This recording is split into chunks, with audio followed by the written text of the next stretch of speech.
Terry goes up to check on Ace. Oh, yeah. Ace is sitting there watching a old Looney Tunes cartoon. Yes.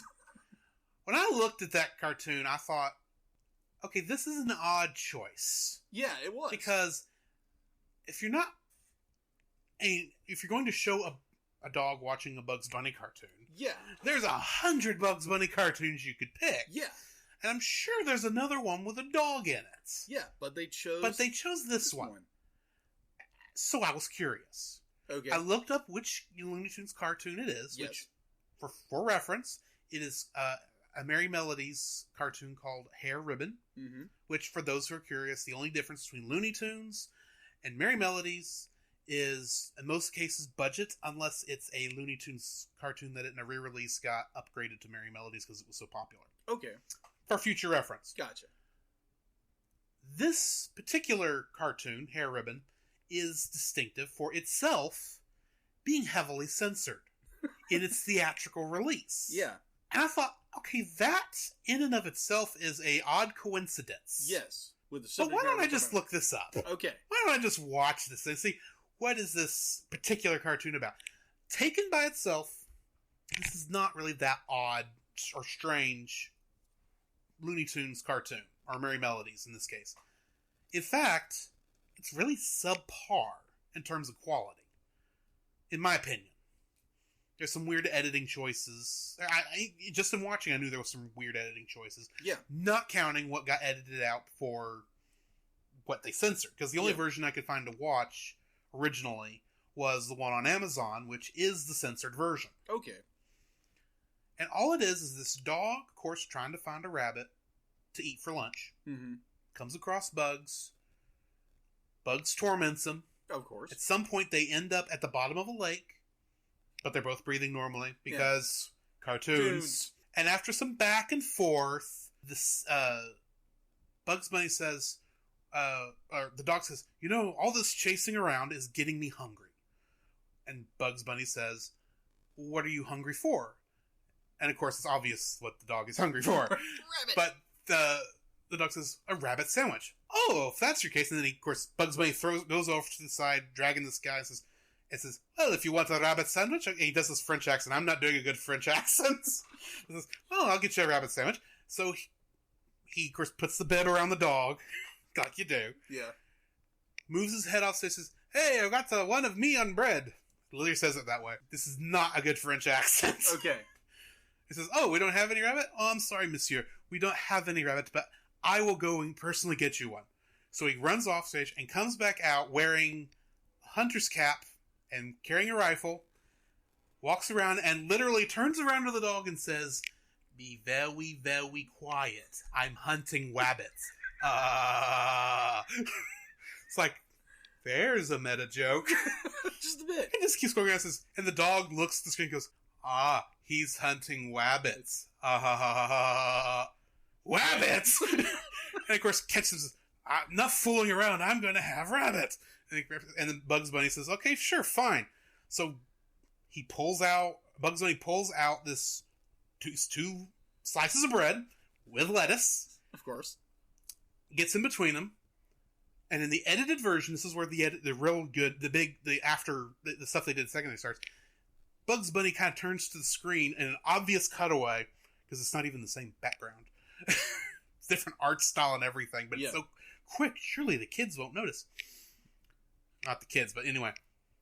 You see Bugs Bunny kind of lifts the bread up enough that you can see that Bugs Bunny is kind of curled up in the upper half, so he can't get bit.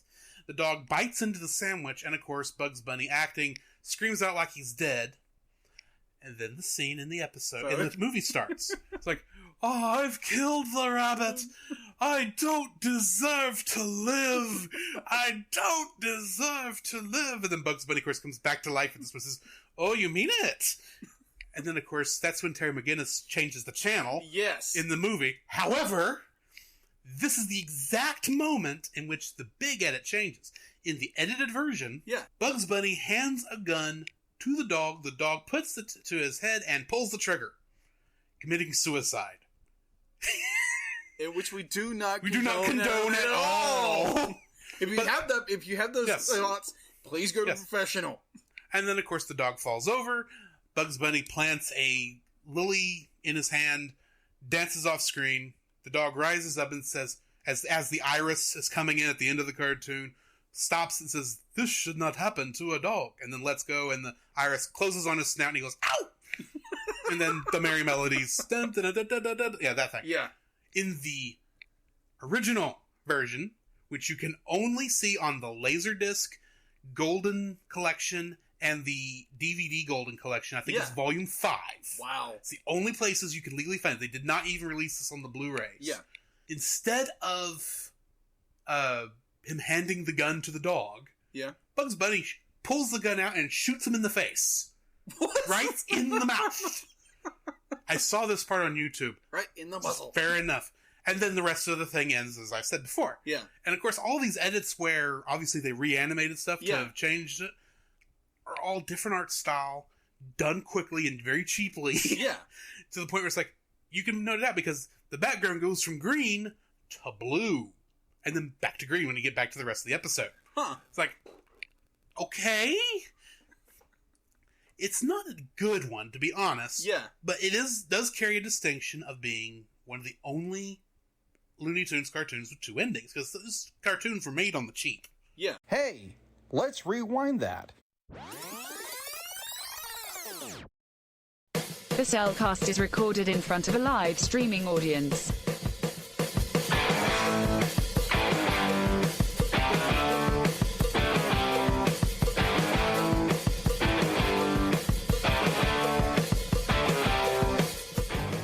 Hello and welcome to another episode of the Cellcast.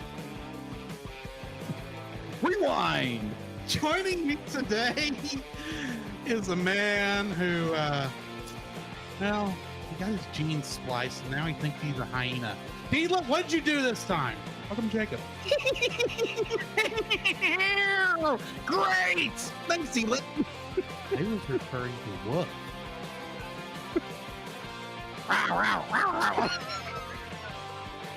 You said hyena. And he is a hyena. I know. That was gonna be a great episode. Why do you think let me introduce our co-host, a man who doesn't want to wind up in the same position as Bunk. I still want to know who names themselves. This is obviously his gang name, right? Right. And I know they're the Jokers. Yes. So I get why he's got to go with something kind of jokery, comedic, clownish. I get that. But still, why do you call yourself Bonk? I have no idea. It's just a weird design choice. Anyway, yeah. Yes, we are at another Rewind episode tonight. And this time we are looking back at, I don't know which episode this actually was numerically, but it doesn't matter. You're right. But the episode Batman Beyond, Return of the Joker, Uncut. You have to be specific because there's a cut version of this. Yes, there is. For the kiddies. Yeah. We are doing the full PG-13. Yes. It's dangerously close to the R rating in some cases. This is way before. Maybe this is way before the DC animated extended universe where they're doing R-rated films.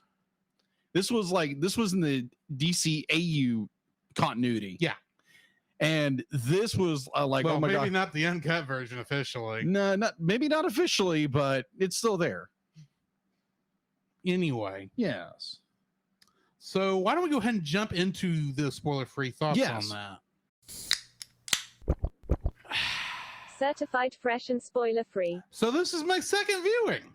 Really? Yeah. Because I didn't see this one originally when it came out back in the day, because I would have been just at the age or just at just circumstances made it to where I didn't see it back in the day.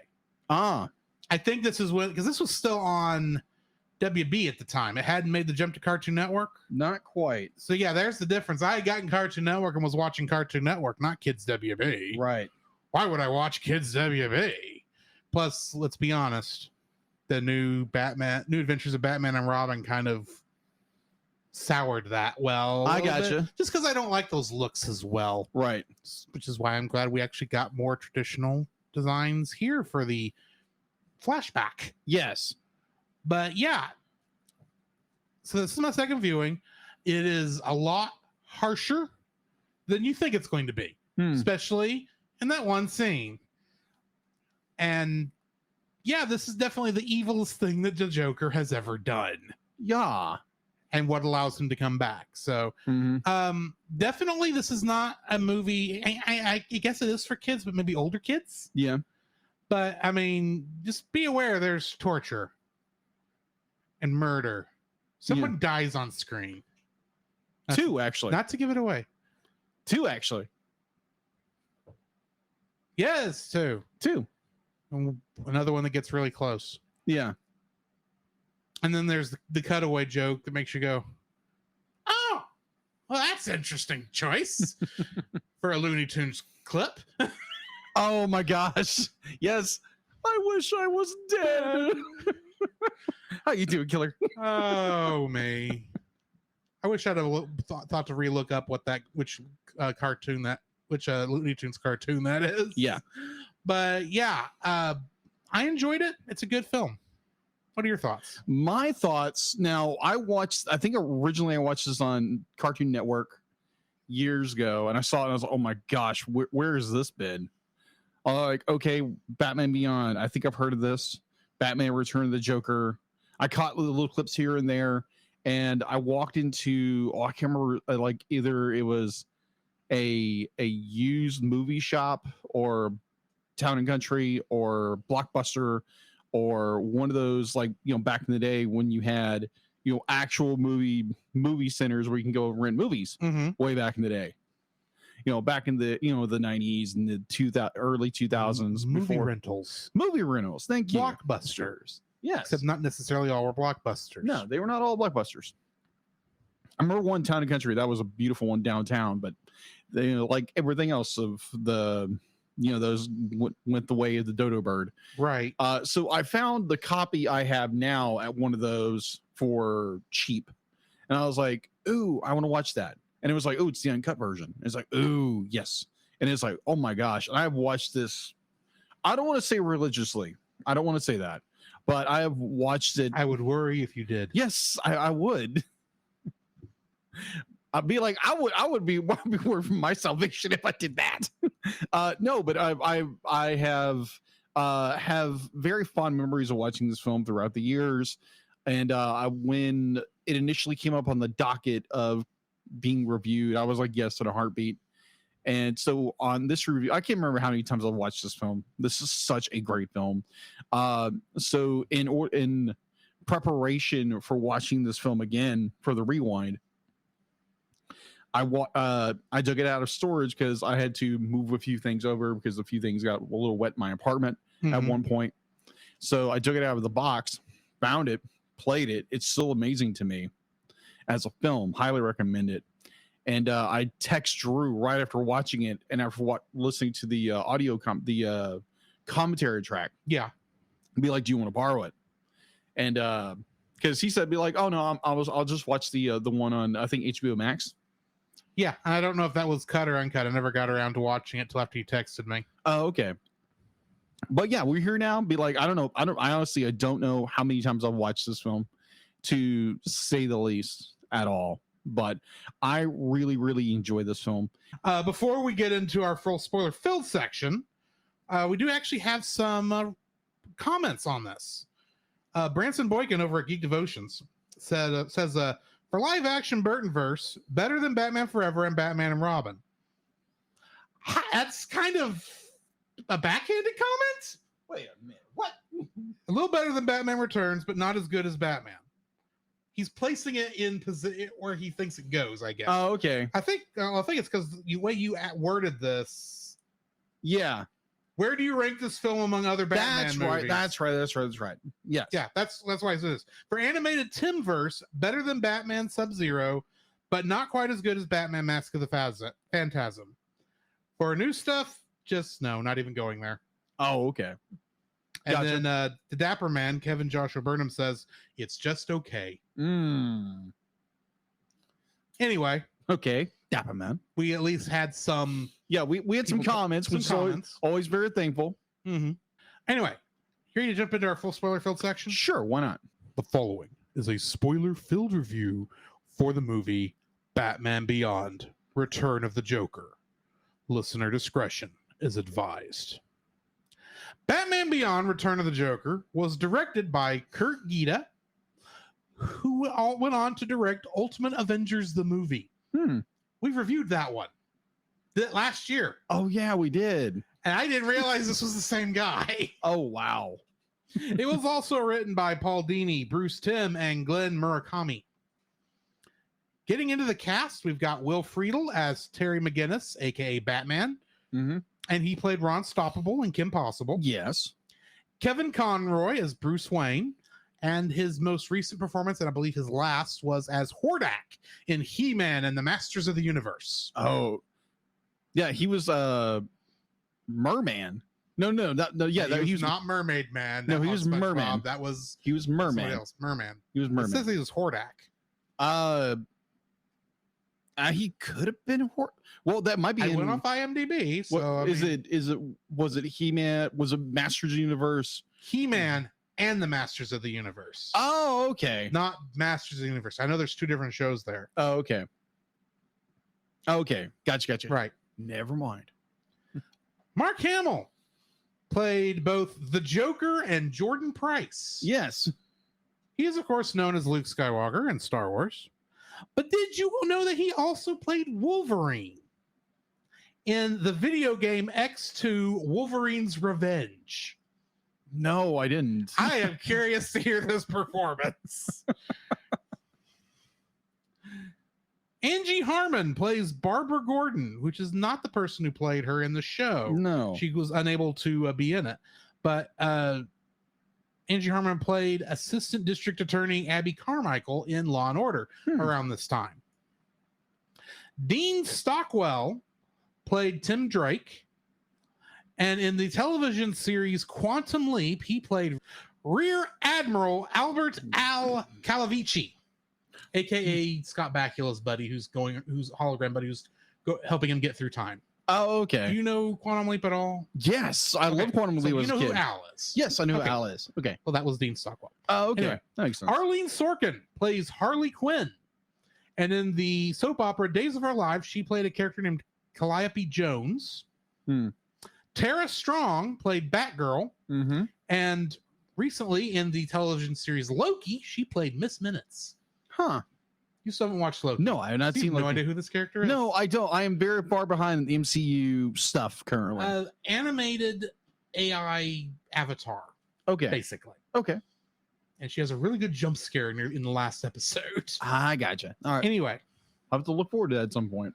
Matthew Valencia played Robin. And in Lawnmower Man 2, Beyond Cyberspace, he played a homeless kid. He didn't have much to choose from that was apparently Tim Drake. Okay. I gotcha. Fair. Melissa Joan Hart was the voice of both Dee Dees.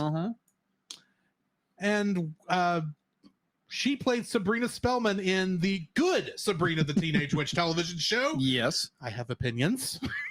Don't we all? Don Harvey played Chucko. And he was Danny Flanagan in something called The Deuce.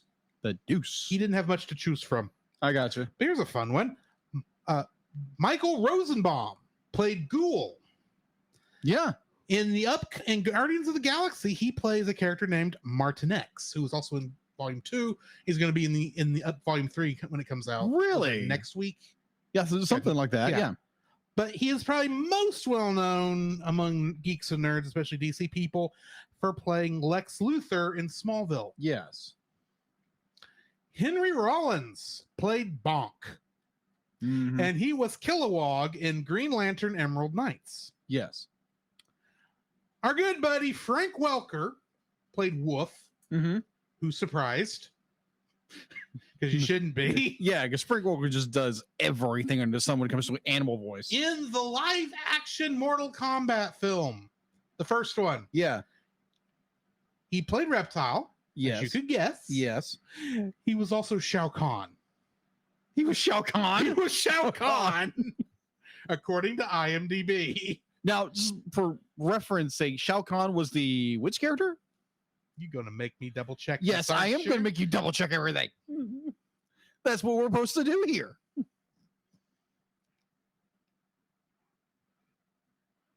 Shao Kahn is the guy with the skull helmet. Oh, okay, gotcha. I'm not so familiar That with. guy. That's what I thought. I'm not so familiar with Mortal Kombat. I played the game a little bit. I watched the movie begrudgingly sometimes. I'll watch the second one. Why did I watch this film? Because we were on a podcast that was covering it. That's right. That's right. That's why. That's right. That's we did. the only reason Yeah. I watched it. That's true. I remember watching it years ago. This was not a good movie. I rewatch it again. Anyway, Yeah.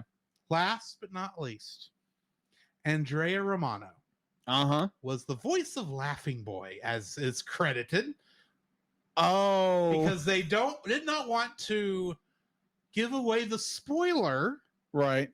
of that being Joker Jr. Oh my gosh. Yeah.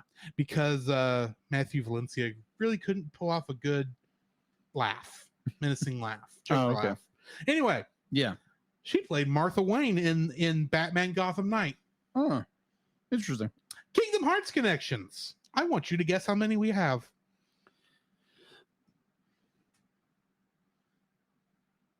4. Guess again. Lower or higher? Higher. 8. Lower. 6. Yes.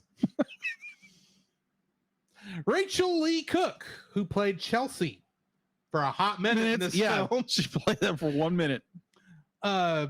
She's Tifa Lockhart in Kingdom Hearts, Okay. reprising her role from Advent Children Complete. Nice. Mark Another film Hamill. we read. Mark Hamill. Joker and Jordan Price in this is Master Ericus in Kingdom Hearts. Mm-hmm. Tara Strong, who is Batgirl in this, plays Final Fantasy X's Riku. Okay. This is what happens when you have two characters with the same name minus a letter. I got you. Frank Welker, who was Wolf. Mm-hmm. Experiment 221 Sparky in Kingdom That's right. Hearts. That's right. Will Friedle, who plays Terry McGinnis. He played Cypher from Kingdom Hearts. Really? From Final Fantasy VIII, the little kid. And I'm going to have to insert this sound effect later, but I want you to hear a little bit of his performance right quick. Oh, no. For our entertainment purposes alone. Oh, this is going to get included on. Oh, the well, actual never version. mind. At the moment. That was undeniable proof that we totally owned you, lamers. I had to get that line in there. Okay. That Gotcha. was undeniable proof that we totally owned you, lamers. It's like, oh my word, that is so Disney. Yeah, it's true. Last but not least, Ryan O'Donoghue played Matt McGinnis, Terry's brother, in one scene. Yeah. And he played a Demix in Kingdom Hearts, one of the Organization 13 villains. Okay. And that's the end of Kingdom Hearts connections. All right. What do we got in info and stuff? All right. So, info and stuff. All right. So, IMDb has a 7.7 out of 10. It's available to watch on HBO Max, or soon to be Max. Production was Warner Bros. Animation and distributed by Warner Home Video. Release date for the edited cut was December 12th, 2000. And the unedited cut was April 23rd, 2002. Box office, obviously there was no box office. This was direct to video, which is a crying shame. I would have paid good money to watch this in theaters. Blame Mask of the Phantasm's poor performance in theaters. I agree. I didn't say Mask of the Phantasm was bad. I said it performed poorly. Yeah. Yeah, honestly, it'd be like if they ever, I know they do it every once in a while, they put Mask of the Phantasm back into theaters. Mhm. I would love someone to go watch that in theaters. That'd be good. Keep an eye Or out. I'm watch- sure or- Fathom Events will put it out. Or this film. Let's just, this film. Yeah, this film. Because that would be so good. Definitely uncut. Come on, Warner Brothers. What year Come did you on. say this came out? 2000, and the unedited cut came out 2 years later. We missed the 20th anniversary because of COVID-19. Thanks, COVID. So, home video release. Batman Beyond: Return of Joker was originally set to be released on Halloween of the year 2000. But following the backlash against violence in children's media in results of the Columbine High School massacre in April of 1999, the creative team was forced to make edits that delayed the release until December 12th, 2000. And obviously its sequel, because they're calling this the sequel, which was Batman versus Mr. Freeze Sub-Zero, which technically isn't. That's not a sequel. It's not a sequel, but it's what they're calling the sequel. But it's not the sequel. It's not. I wouldn't even call it a prequel. It's just a different spot in the timeline. I guess it's more like when they were released. I guess maybe. Yeah, because Batman. But Sub-Zero follows more of the original art style, not the New Adventures art style. Yeah, exactly. Which is weird. Why would they call that?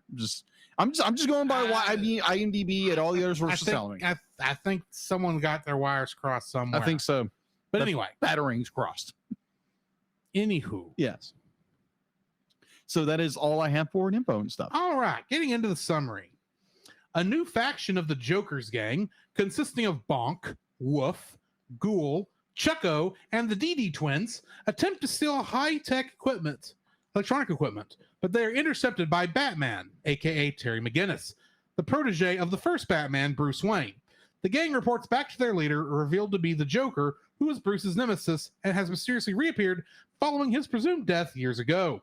The Joker kills Bonk for defiance and to intimidate the other members. And I'd like to point out he was wearing a red shirt. Mm-hmm. He was wearing a red shirt. He was going to get axed anyway. Oh, yes. Anyway, later, the Jokers attack a press conference commemorating Bruce's return to Wayne Enterprises, and the Joker reveals himself to Bruce, who insists that it cannot be him, despite evidence to the contrary. After defending off the attack, Terry demands information from Bruce and Gotham City's Police Department's Commissioner, Barbara Gordon, the former Batgirl, but neither gives him answers. Eventually, Bruce orders Terry to return the Batsuit so he can investigate and confront the Joker on his own, despite the limitations of his age. However, the Jokers attack Terry, nearly killing his girlfriend Dana, while the Joker poisons Bruce and his Great Dane Ace, revealing he knows Bruce was Batman and that Terry is his successor. After Terry saves Bruce's life with an antidote, Barbara finally explains the Joker's disappearance, albeit reluctantly, 4 decades ago, sometime following the departure of Nightwing, aka Dick Grayson, from Gotham City to Bloodhaven. The Joker and Harley Quinn kidnapped his successor, Tim Drake, who was at that point Robin, while he was on patrol, inflicting 3 weeks of torture and brainwashing on him at the abandoned Arkham Asylum to learn Batman's secrets. When Batman and Batgirl found Tim, he was altered by the Joker's chemicals to become a miniature version of him. A fight ensued during which Tim turned on and killed the Joker, suffering a complete nervous breakdown, while Harley fell down a ravine and was presumed dead. After he recovered a year later with help from the Wayne family friend, Leslie Tompkins, Tim was forced into retirement by Bruce, who blamed himself for the whole ordeal, severing his ties with the latter and left to make his own life. Terry visits Tim, who voices bitterness towards his past as Robin, but denies any involvement in the Joker's return. Terry's next suspect is Jordan Price, a Wayne Enterprises executive who hates Bruce for ruining his chance to take over Wayne Enterprises, but he only finds Price guilty of conspiring with the Jokers to have Bruce killed. When the beam of directed energy weapon strikes Price's yacht from above, Terry rescues Price before turning him into the police. In the Batcave, after realizing the Joker only destroyed the Robin costume, Terry recalls Tim's grudge against his old persona and deduces he must be involved.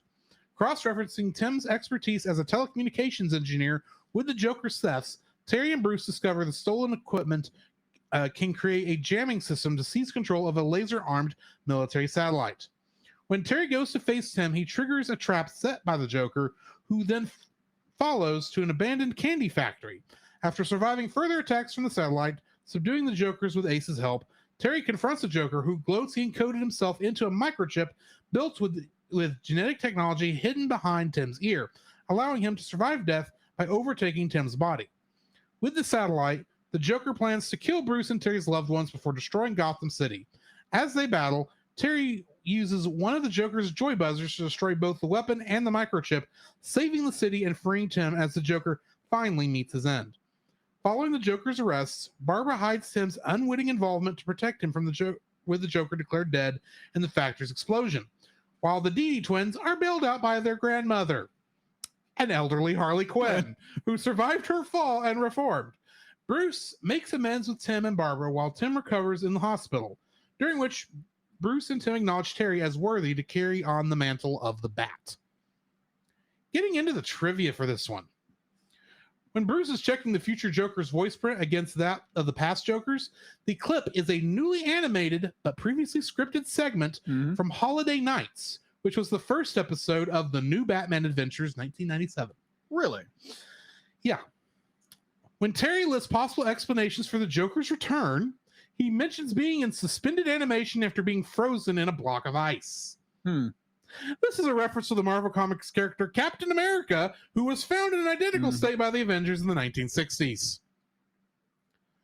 The voice of Ghoul was provided by Michael Rosenbaum, who did several voices for the TV series Batman Beyond. While in the recording studio, he would often do a Christopher Walken impression that the producers thought was hilarious. When they were commissioned to create this film, they wrote the part of Ghoul for Rosenbaum's Walker impression. He would later reprise the role in an episode of Justice League 2001, a TV series on which he also voiced series regulars The Flash. Later, Rosenbaum would play the role of Superman's enemy Lex Luthor in the TV series Smallville. When Robin himself is played by his usual voice actor Matthew Valencia, in the film, Joker Jr. is actually played by the film's casting director, Andrea Romano. Yes. The orbital weapons platform that creates a beam of light before it destroys something is taken from the 1988 Japanese animated film Akira, as is the basic design for the orbital weapons platform itself. And yes, that does make 3 times we reviewed a film that includes a giant laser cannon in space pointed at the Earth. Just pointing that out. Yes. In fact, one of the directors of animation at Tokyo Movie Shinsa, aka TMS, the Japanese animation company where most of this film was made, was the actual animator of the scene in Akira. Yes. When Kaneda was briefly chased by the beam from the orbital system. When the scene of Terry being chased by the beam came up, the director snagged the storyboarding duties on it for himself, under the auspices of aiming to top himself. Well, hey, when you did it, so long ago, do it again and just do it better. The abandoned Jolly Jack Candy Factory that the resurrected Joker uses as a hideout in the film is named for legendary comic artist Jack Kirby, who was known as Jolly Jack Kirby during his early in his career. Also known as King Kirby.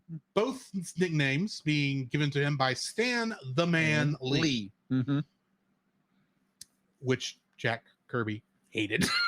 Of course. During the flashback sequence in this film, all of the characters appear as they did during the New Batman Adventures 1997, with the exception of the Joker.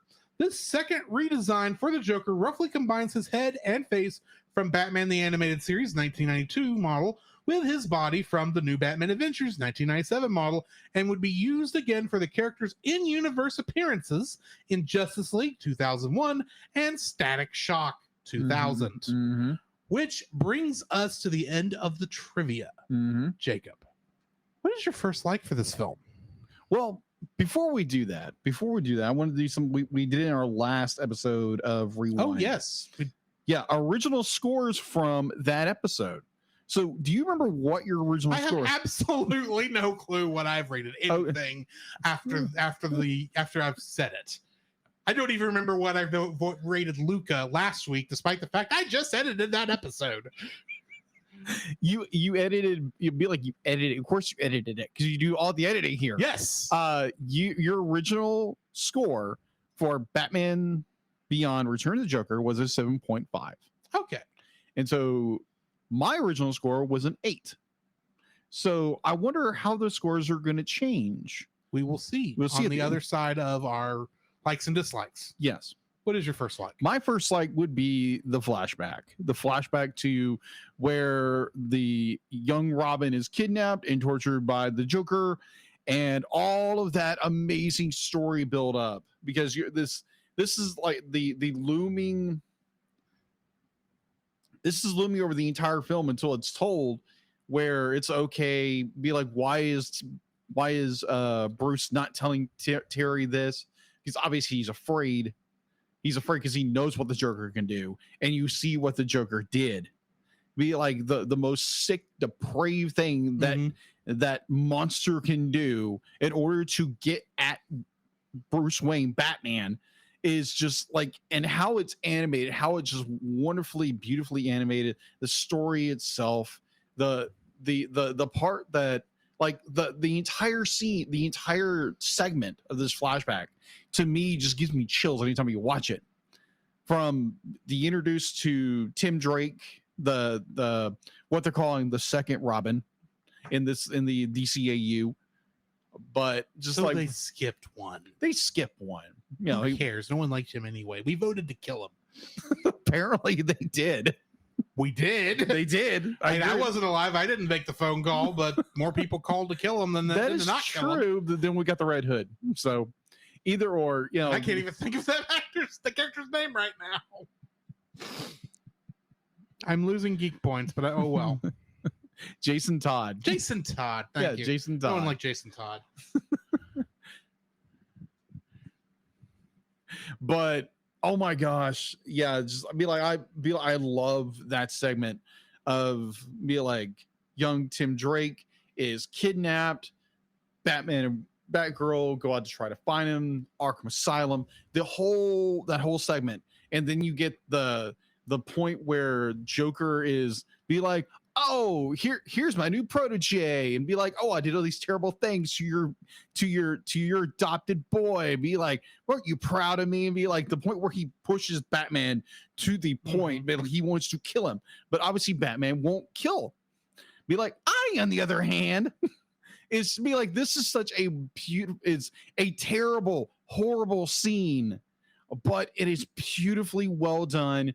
If you watch the edited version, it's a different scene where the Joker dies, and then you get the scene. Electrocuted. He's electrocuted because still by Tim, but yeah, young Tim pushes him into the wiring, and he fries. Mm-hmm. So in the unedited version, you get the he shoots him with the gun. He shoots him with the gun. Be like, that's not funny.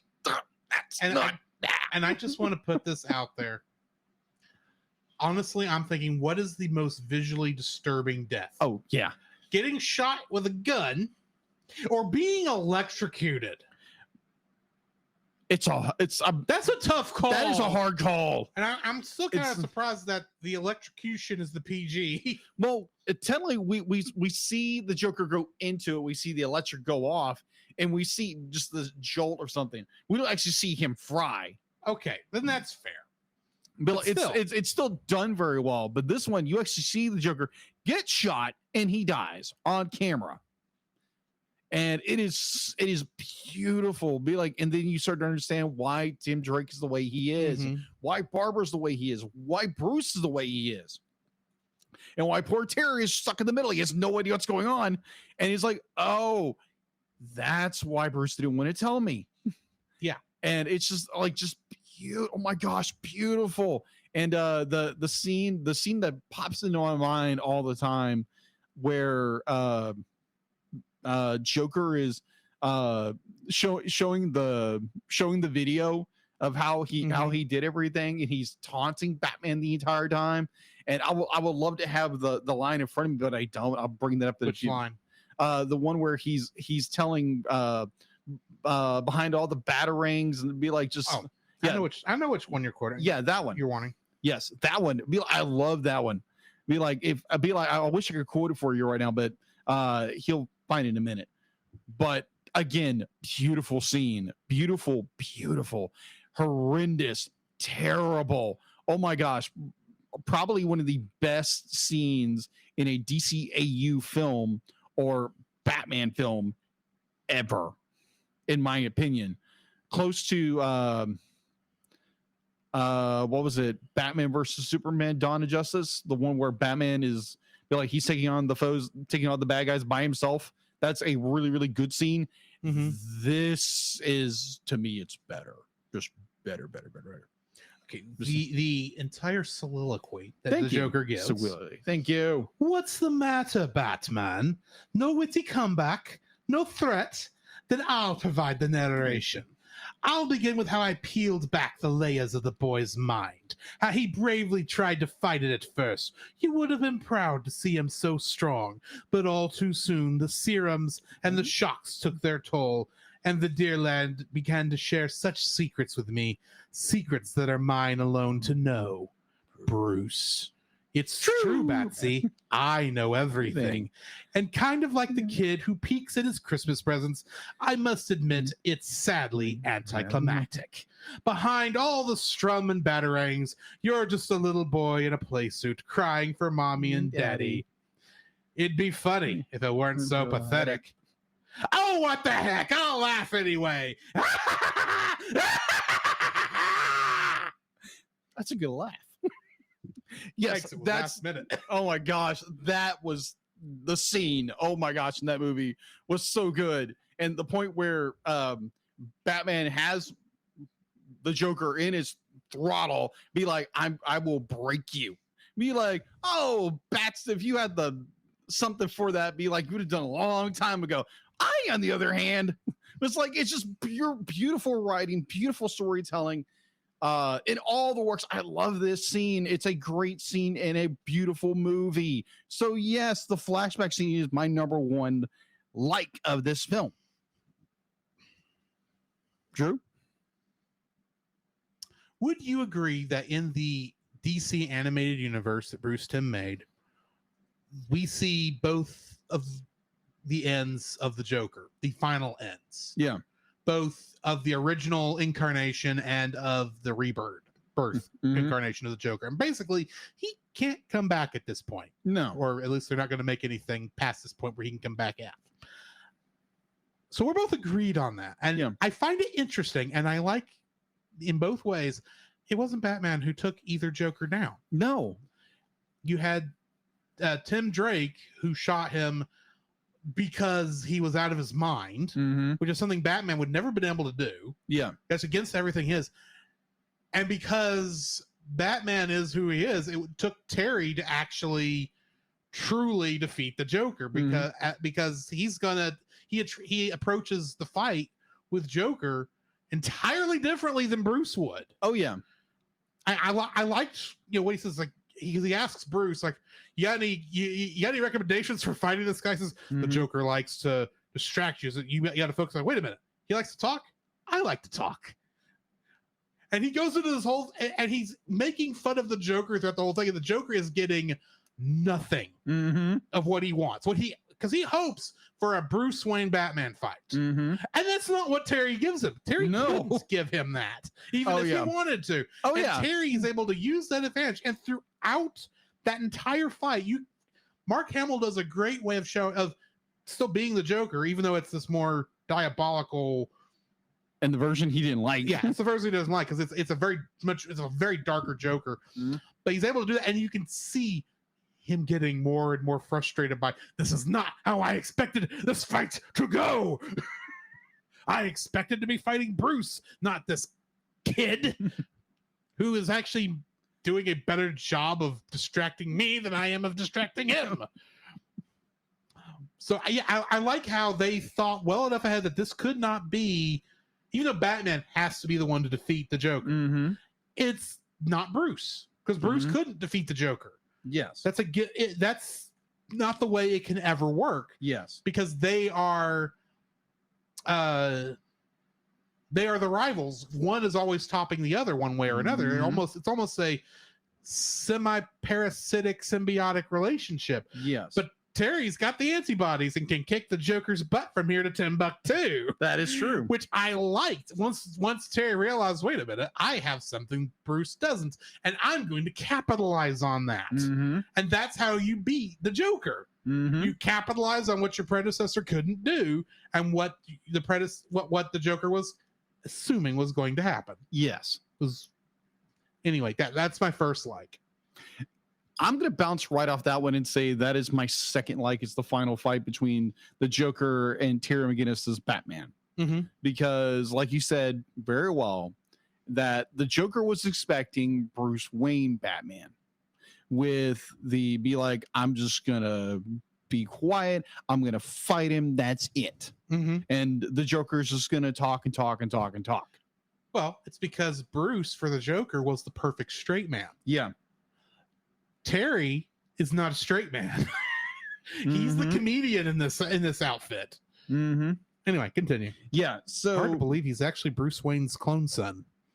Yes. There's a spoiler for you, people. Exactly. Oh my gosh. But yeah, this scene is so again, the writing in this movie is so well done because there again, they were just coming off season 1 and they were going into season 2 of Batman Beyond when they were told be like, hey, the guys over in home video want to do a movie for this or home release. And they were like, we need to shuffle a few things down around to do this. So they got some good writers. They got some writers on this. They got some good, good people on this. And this is just a beautiful film. And this scene in particular is just like the point where the line that gets me all the time is where Terry, in the middle of the fight, he's hanging on the Raptors because he knows the Joker can't get him. He's just hiding up there and just mocking the Joker the entire time. Where Terry says, "Get a clue, Clowny. You got no sense." He's got no sense of humor. He wouldn't know a good joke if it bit him in the cape. That's not ever you ever had a good joke. Like the entire just constantly just ringing him the entire time, where the Joker is not used to this with this version of Batman, where Batman's just more like, oh, I'm just gonna power through, not listen to him, and just pull him. Where like Terry be like in his suit, be like he's powerful, but with Terry McGinnis, it's like, hey, I'd be like, hey, I like to talk. I like to be smart aleck. So why not do that with the Joker? And it's just done beautifully to where he rouse or use, more of a Southern word, rouse. He rouse somebody up. He riles. Thank you. It's an I, not an O. Rouse. Riles. It's not really Southern. It's actually used elsewhere. But well, never mind. Riles is like what you do to wake somebody up. This is rile. Rile. Okay, thank you. Row. Close enough. Jeez, I can't say anything right. It's been a long week, people. I apologize. So Terry has the Joker so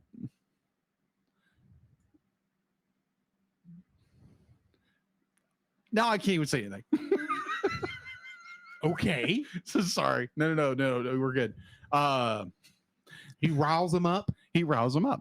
It'd be like, Terry riles the Joker up, and to the point where the Joker normally is throwing jokes the whole bit. It's like, no, you get the dark side of the Joker, and it gives Terry the opportunity he needs to defeat him. And it's just that brilliant storytelling again with using Terry McGinnis, the character, against Batman's ultimate adversary. And it's just beautiful, well done. And it's well done. Final fight, Joker versus Batman. My second like for this is the mix of orchestral and synthesizer music throughout the film. Because here's the thing. This may be called Batman Beyond. Maybe a Batman Beyond movie officially. Yes. But this is just as much a finale to Batman, the animated series. Yeah. And the New Adventures of Batman and Robin. That whole thing, it's as much a finale to that as it is a Batman Beyond film.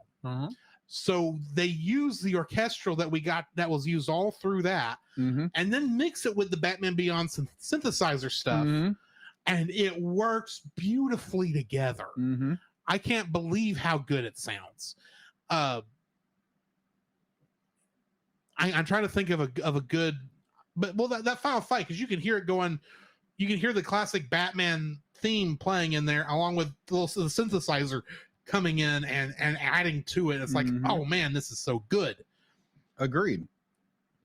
But and I don't know a better way to put it than that. It's just the way the soundtrack is done in this, I think is a perfect feel of this is even though there's another season after this. There's three, I believe. I think 3 seasons total of Batman Beyond. Yeah, I think so. 2 after this. Yeah, I could be wrong, but okay. In my mind, I see this as the finale. But if there's 2 more seasons after this, that's fine. But this really felt like this would have been a great end for the entire DCAU. The defeat of the Joker by Batman Beyond.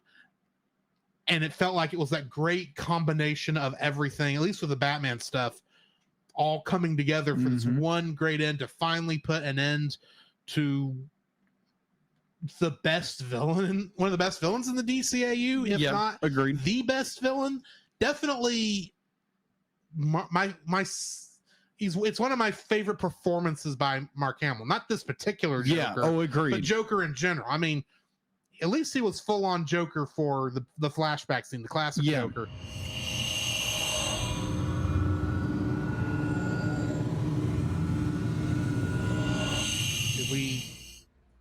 Are we back? I think we're back. It says in stream. That's the button you click to end it, because that flies back there. Okay, yeah, we're back. Okay, good. Okay, sorry about that. If y'all can hear us, thunderstorms are in the area and they disconnected us for a quick minute. So apologize for that. Okay. What was I talking about? You were talking about. Was I still in the orchestra bit? You just got past the orchestra bit, and let's start your segment back up. Okay, starting back at that. My second like for this is the combination of the synthesizer and orchestra, orchestral music in this, because it's a great combination of what we'd seen before. Because this is very much in many ways, I feel this is a finale in many ways for the DCAU, especially with the final death of one of the greatest villains in the DCAU, being Mark Hamill's rendition of the Joker. Twice. We get to see both the original Joker die and his reborn version die within what, half an hour of each other. And this feels like I love how it brings in all that stuff from the original, because you're bringing in like the whole kit and caboodle. It's bringing almost a finale to the entire DCAU, and I love how it brings it all together in this one soundtrack. It sounds very, very, very good. I know you said there's 2 seasons? 3 actually. Oh, 2 seasons after this. Yeah, there's 2 seasons after this. 2 seasons after this. So I know there's not this isn't the finale. But it really feels like this is the finale of everything that had come before. I don't know where the story goes from here, other than somehow we learn that Terry is a clone of Bruce, right? Somehow in I assume that's in this and not in the comics. No, it's in Justice League Unlimited. It's the actual finale that connected all that too. Yeah, it's actually the finale of Justice League Unlimited season 2, I believe, or something. Yeah, because there was only one other show after that in the DCAU, and nobody watched it because it was not that good, apparently. Especially since apparently Teen Titans was not considered part of DCAU, even though they referenced it in an episode of Static Shock. Yeah, there is a reference to it. But well, Static asks, "Hey, where's Robin?" "He's with the Teen Titans." Who? Yeah. We'll talk about it later. Yeah, and we never talk about it later. No, it's never brought up again. But Anyway, that was really my thought. I may have to edit in what I've said before to make this sound good. But anyway, what's your third like? My third like would be the storytelling in this movie, where it's this overarching mystery, like who is the Joker, how did the Joker return, and all these little nice misdirects, all we believe is misdirects. Red herrings. Good word. red herrings all throughout this entire film. It's like, and it uses the strength of what Batman is a character. He's a detective, also is Terry McGinnis being a young Batman or Batman Beyond is this discovering who the Joker is and trying to solve that mystery, being the good detective, hunting down clues. Where it'd be like, if you take like the majority of the live action films, Batman really isn't a detective. In some regards, but like there's little bits here and there. But when you get into the nitty gritty, be like, if you want the detective Batman, it's in the animated series. And you have this beautiful like red herrings all over the place. It's Jordan Price, right? Jordan Price is actually my favorite red herring because not only does he look and like the Joker, he's voiced by the Joker. He is actually voiced by Mark Hamill. Yes, because they're even playing to our knowledge, our meta knowledge, saying, "Oh yeah, obviously it's Jordan Price." He even is voiced by Mark Hamill. So of course he's the Joker. He's got to be the Joker. Nope, not even close. Meta red herring, nice. Yes, meta red herring would be the storytelling overall. The red herrings of who the Joker is. How did the Joker come back? And all those great, wonderful things. The red herring that Jordan Price is believed to be the Joker. That he looks like the Joker, and he's voiced by the same voice actor as the Joker, Mark Hamill. So, and then be like, and again, you use the strong suits of Batman in the animated series where he's a detective. He discovers how things go and what's going on behind the scenes, where unlike in I know this is kind of a dig at the live action films, you really don't get a detective Batman. Be like, yeah, you get in Batman and Batman Returns, he's a little bit of a detective. Where he's a full-on detective. Be like, yeah, he beats people up, but ultimately he's a detective. But and like you get there again, red herrings would be like, oh, it's Tim Drake. There's no way on earth it could be Tim Drake. Be like he's a scarred older man from the events that happened in his life. There's no way on earth that could be him. So it's got to be Jordan Price. Jordan Price. No, it can't be Jordan Price. Be like, he gave the Jokers access to the lab where they can beat up Bruce because of his. Be like, I want to be the guy at the top of Wayne Enterprise. Yeah, Wayne Powers Enterprise. Wayne Powers. It's called Wayne Enterprises in this movie. Well, Wayne Enterprises. Well, in the Batman Beyond, it's called first Wayne season. Powers. I'm sure it is Wayne Powers, but in this movie, it's called. They just call it Wayne Enterprise. Yeah, which is slightly which confusing. means Powers must have got kicked out. Paul, what did you do to get kicked out of Wayne Tech? But the storytelling again, be like, if you watch this movie the first time, you have no idea what's going on. Be like you can probably pick up a few things here and there, but the reveal of who the Joker really is, be like watching it for the first time. I remember very distinctly, very clearly. It's like, oh my gosh, it's Tim, but Tim doesn't know it's Tim. Be like, he's a brainwashed host of a parasite of a digital Joker. And it's just like, oh, Digi-Joker. Yeah, it's Jokermon. Jokermon. I think there was a Jokermon, but anyway. Oh my gosh, good one. But like, yeah, the reveal, like who the Joker is and how the Joker became the this version of the Joker is just flat out, again, storytelling in this movie is so good. So good. So yes, the red herrings and storytelling and the big reveal of who the Joker is was amazing. So that's my third like. My third like for this, it's gonna have to be the laser from the sky. Oh, the Akira laser. Because it's so good. It is. It's an amazing effect. It is.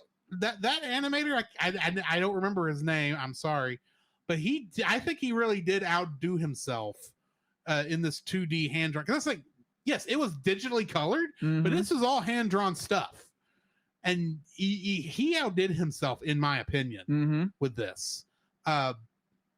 The fact that all you have to see is that light to know, oh, crap's about to go down. Even the first time you see it, it's like, you know, that's not right. That's not how. And you see it at the on the yacht when when it's about to shoot at Jordan Price. Yes, and you can tell even then, even though you don't exactly know what's going to happen, that crap's about to go down, and it ain't the cops like it would have been in Batman, the original Batman. Yes. And you get this laser going and shoot, and it goes through and destroy, and you get this laser firing down at Gotham City in multiple places. And if you listen to the director's comment, it says, "Oh yeah, there was nobody in that building. This is the abandoned warehouse district." Yeah, they didn't say that, but that's what I call it. Like a certain Power Rangers series. Yes. And there's nobody in these cars. They're all self-driving cars. Yeah, no problem. They're just going to pick up their owners. They haven't got there yet. There's no one here. Oh, but there are some people sitting out in front of the Joker's warehouse because we accidentally forgot to take them out of the scene. They're dead. No, they're not. They were destroyed. They were magically teleported before the beam hit. Yeah, exactly. But even though we do see a character, you know, whee! Exactly.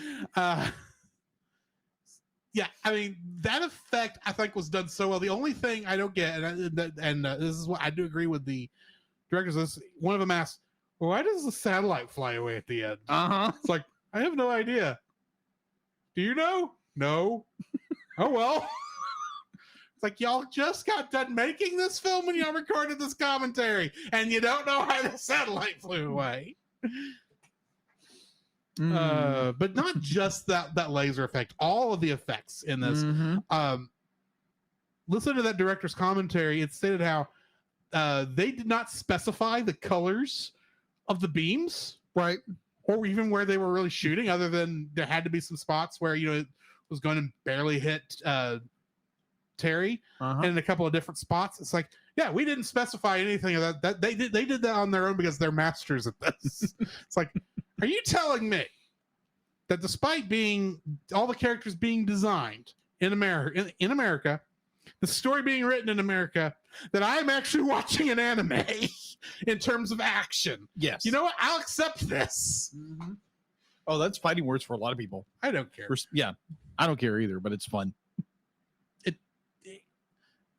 Anyway, it's very well done. All the laser effects are very well done in this. And when we get to our X-Men review, I'm going to talk about a little something that annoys me with modern sensibilities. Yeah, okay.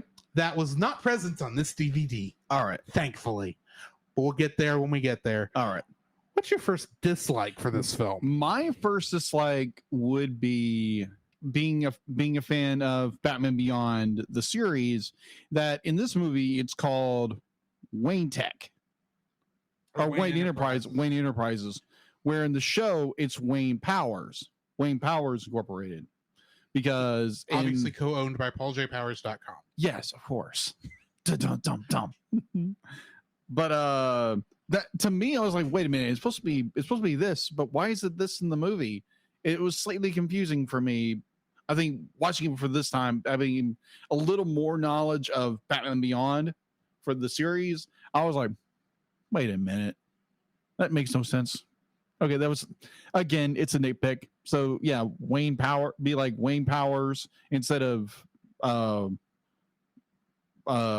Wayne Corp, or vice versa, whatever. I'm getting things. Wayne Enterprises. Thank you very much. It's been a crazy week, people. I need a straight jacket. Stat.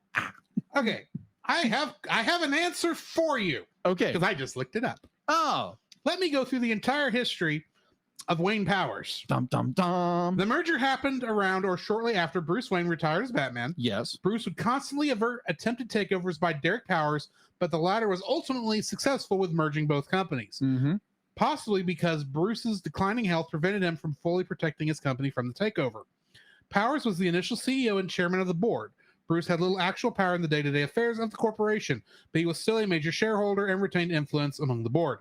To gently mock Bruce's lack of control of the company, Derek Powers offered to allow Bruce to return to the company in an advisory role and that he would put Bruce in the finest office in the building. It also had several armed guards wearing white and black armor. When Derek Powers began to have trouble maintaining his radioactive condition, he appointed his son Paxton as his replacement, intending to use Paxton as his puppet. When Derek was exposed as Blight, something that Paxton had secretly engineered to fully take over from his father, Paxton was able to assume full control of the company. Eventually, he was arrested for hiring the Royal Flush Gang to assassinate Wayne and employing thieves to steal artifacts from museums for his private art collection. With the Powers family disgraced, Bruce decided to re-enter corporate affairs as CEO and chairman of the board. To prevent this from happening, Jordan Price hired the Jokers to assassinate Bruce and ransack the company. That makes sense. They failed, and Price was arrested, allowing Bruce to resume control of the company, reverting its name back to Wayne Enterprises. That's why it's not called Wayne Powers in this movie. That makes sense. You are welcome. And now you know. And knowing it's half the battle. Yes. Batman. So yeah, that was a little confusing. Thank you very much to Drew for quickly Googling that and helping understand that a little bit better. What's your first dislike? Those of you who remember our first episode, who remember my complaint about the the dance club. Yeah, the colors. I still hate this. And I know, but the problem is now I know why I hate this. Yeah. It's because they're not using the gels they were supposed to. They did the show. That's why it looked better there. They tried to recreate it with the digital coloring, and that's why it looks too clean. Oh my word. I hate the way that looks, because it looks like for short bits of time, they are literally pink. Yeah. Not shaded, pink or orange or yellow. Sometimes you see shading, sometimes it's not there. And the reason is, they apparently had to do some color correction later because because here's the thing, TMS apparently must have gotten under some, must have bitten off a little more than they could chew, because they've had to looks like, according to the director's cut, or director's commentary, looks like they probably had to farm some of the animation out to South Korea. They did. And the only reason they could tell was because it didn't quite look like TMS art. A little bit. And they said, we think this is what might have happened. We have no confirmation. And going, do you get in trouble for this? Without telling them that you had to farm out some stuff out. Yeah. And some of the things they got back, they had to TMS apparently must have had to color themselves because it's colored differently and in a hurry. There's a couple things where they are literally blue. Da-boo-dee, da-boo-die, da-boo-dee, da-boo-die. But it's the same blue as everything else, and they disappear into the background for shots. And every single time, Terry and Dana are different colors from everybody else.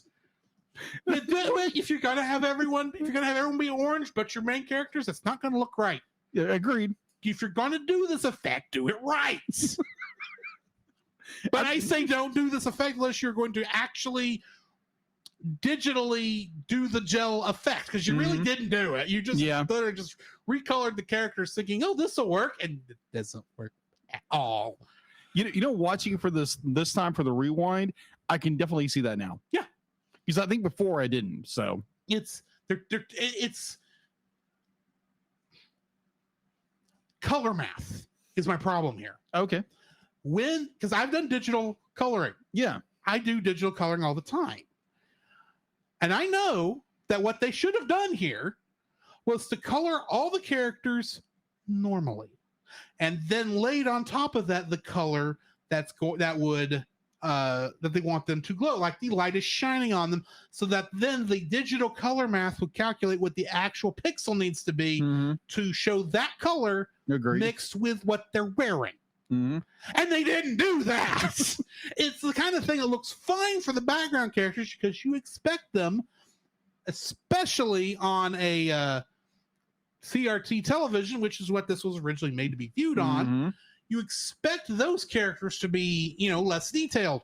But when you got Terry and Dana right, almost full screen, and they look like they're monochromatic, except for their character outlines, it doesn't matter that monocolor changes every second. It still is distracting because it doesn't look like they're actually in the scene.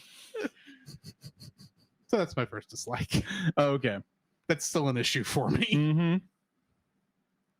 What's your second? My second, like you mentioned it, I think you mentioned your third like was where even the directors didn't know what was going on, where the satellite, once it's disengaged, it just floats off. Where does it go? Doesn't even make sense from a scientific point of view. Exactly. It should still be in position because it stopped firing because it stopped getting commands from its command console, which means it shouldn't have moved. Yeah, it did move. And it moved out into space, flying away. It should be right there where it is, or falling to Earth, one of the two. Yeah, I was just like, again, when you said that, I was like, ooh, that's a good, very bizarre scene, because like even the directors and the writers and the whole bit were like, why is it flying away? Why is it flying away? We don't know. It's a good scene, I agree, but it makes no sense scientifically or anything else. Logically makes no sense. It would just sit there like, oh yeah, the Joker can get it back. No, it's floating away. What? Why? When? How? Help? Anybody? Yeah, that's my second dislike. It's the satellite floats away for no reason. My second dislike is the fact that Dana disappears halfway through the film. Poor Dana. The writers the writers and directors pointed this out in the commentary. It's like, yeah, we had to cut out scenes of her later in the film because we were running too long. And it kind of really stinks that she's a major player in the first half and then disappears. And so it's like, oh, are we going to shoot? Is Ground Zero going to be the hospital where your girlfriend is recovering? Or is it going to be at your home where your mother and brother are playing out in the yard? Oh, but of course it has to be stately Wayne Manor. And I have to point out, I love how when he connects the dots, it's a smiley face. Because that's hilarious. Yeah, it's the Joker, of course. But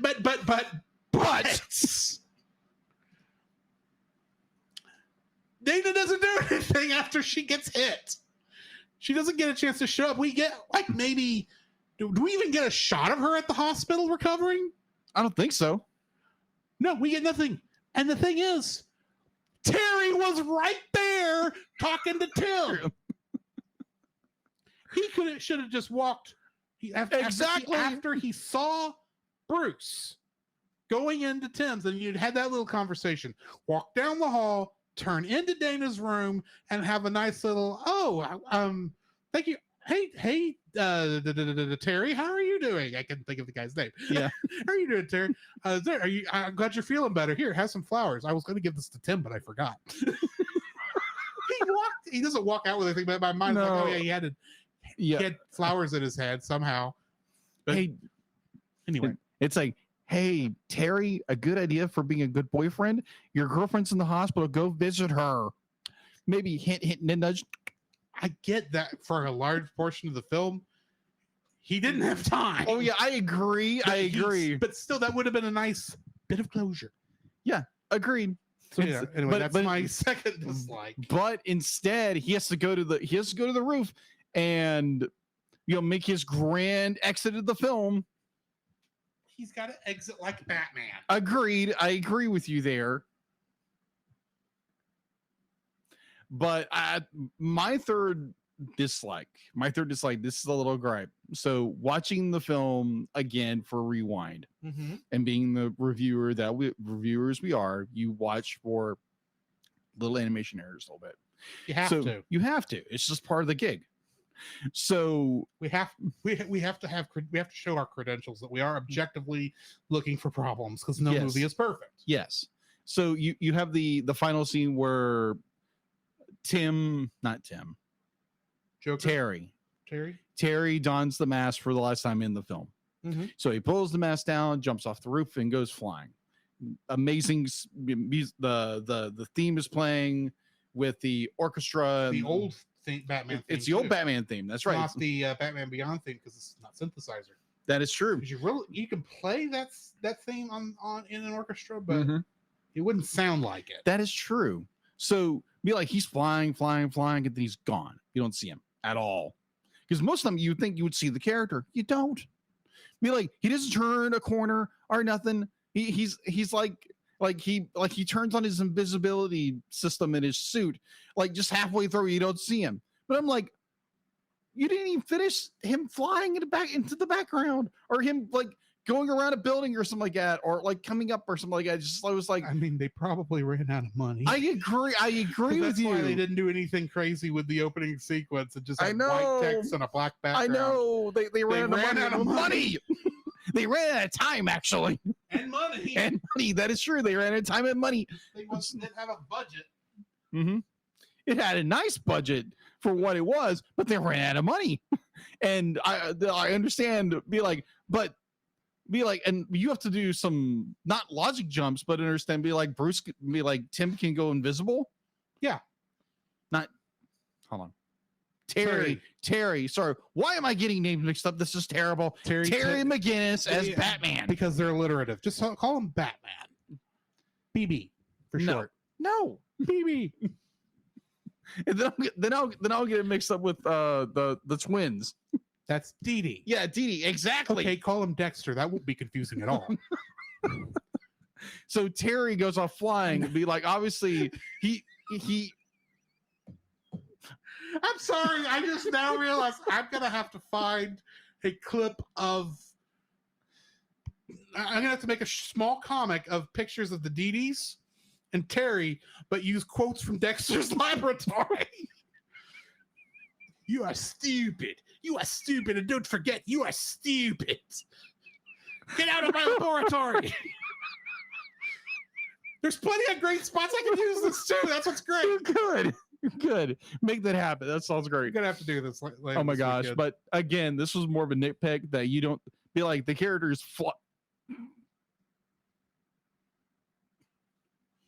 Thanks, Neko. But yes, the final shot where Batman just kind of goes boop at the scene, obviously understanding they ran out of money, they ran out of budget. And I was more like, I mean, like you can make the logical jump that he just turned on his invisibility portion of his suit. But why? Why would he turn his invisibility suit on? At the very least, maybe have him fly behind a building. Yeah, exactly. But you don't see that. Like he starts flying towards this, and just boop, character's gone. They got him. They drew him as small as they could, and then he disappeared. Exactly. So that's a nitpick. The very last shot of this film is literally just Terry McGinnis as Batman disappears. Yeah, that is my third dislike. What is yours? Let it rain. There's not much to let rain. Oh, okay. Or color rain. Purple rain, purple rain. I don't know. I don't know the rest of that song. My third dislike for this film.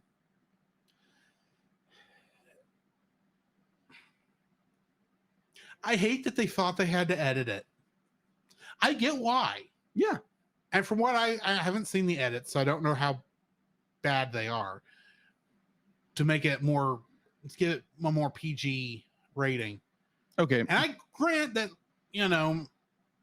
that scene is actually very dark. It's a lot darker than I think anything else in the DCAU has ever done. Okay. And I know why it's there, and I appreciate why it's there. And I understand why standards and practices at Warner Brothers would have probably said, you can't do that. This is a kid's show. And plus the home video, they said, no, you can't do that. Yeah. I get all of that. And I don't care. It should have remained uncut. Yeah. Because that, like you said, that sequence from beginning to end is perfect. It explains everything. Yes, absolutely. And so much of that is visual. It takes kind of the semi-comedy of that original Joker and says, let's just take this as dark as we can go without actually betraying any of these characters. And it does a good job. Yes, agreed. And so I hate that they chopped it up. I understand why they had to. Don't get me wrong. I just hate that they had to. A part of me thinks they should have seen that as a step too far for who they were making, who, you know, they knew they had this audience was going to be aimed at. And maybe they should have written that scene a different way where it was still just as powerful, but could get past the censors. There's a part of me that says that, but the fact of the matter is we're past that point. This is the version of the movie we have, and it's perfect. And I hate that they had to cut it up, even though I understand all the reasoning behind it. Yeah. So a lot of the scenes where they had to cut a lot of the scenes out, because if I think a beautiful example of that would be on, I think it's Watchtower Database on YouTube. You can watch the comparison. It's really well done. Where a lot of it is where a lot with the fight scenes where in the animated series, they would just, you know, white screen. Right. That's how they got away with punching people. You never actually saw the hit. Yeah. They take out a lot of the hits, where in this one you see definitely where Batgirl and Harley Quinn are going at it. Be like, you hardly see that. Be like, you see some of it, but you don't see the whole shot. The that kind of edit I think I would be fine with, because it's that quick. Yeah. The scene.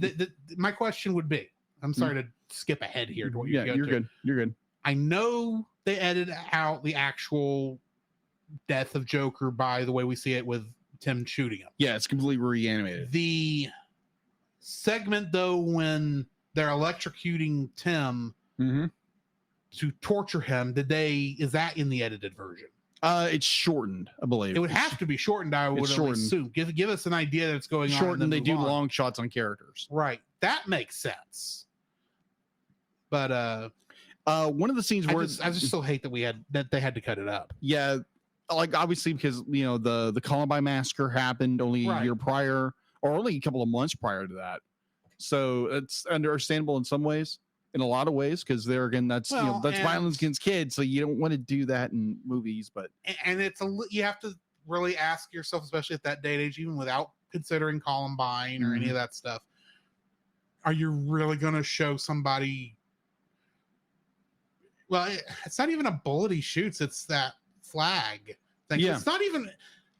But it's still. It's like shooting somebody with an arrow. I mean, yeah. It still looks like it would kill you, but it doesn't seem as violent in a way. So, and I would assume it would get past that point. Yeah. But anyway, so you listen to the commentary where the Joker shoots Bonk, and then he's dead on the table. They edited that out long before the other things came up, because they were originally going to have that be worse. Yeah, where they were going to still show him going through death throes in the background. The little twitches here. There's like, oh my gosh. Oh yeah, I know why you just went ahead and just straight up killed him. Or the scene that be like you watch didn't between even make it to animation. No, it didn't. But the animation between the difference between two scenes is very obvious. It's like obviously you have the death of the Joker in the flashback, and where Terry goes and finds Bruce in the Batcave, where in the unedited it's red.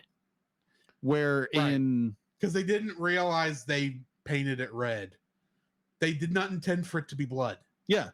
It looks like blood. It looks like which blood. Is why they had to change the color in the edited version. Yeah, it's purple. It's purple or green. I can't remember. I think it's purple. But it's purple in the edited version. So like, oh my gosh. It's like, yeah, they be like, I severely dislike they had to edit the film. I agree with you. But understanding the circumstances what it was, it's just one of the things you got to do.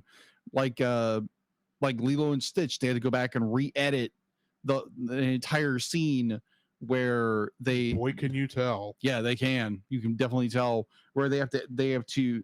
The character originally the characters hijacked Boeing 747 and flew it in order to save Stitch, but they couldn't do that after 9/11. Right. So it turned it into a spacecraft. They turned it into a spacecraft. And except for what was obviously a 747's door that was on the side of the spacecraft for some reason. Yeah, you couldn't get rid of it. And let's not forget, because it's part of the original animation. Let's not forget the dryer they turned into a and the storage cabinet, but still had the dryer window on it. Yeah, that was more like when I think it was more recent editation. No, that's one of the originals. That's one of the original edits. It's the same edit that it happened in the same edit as the 747.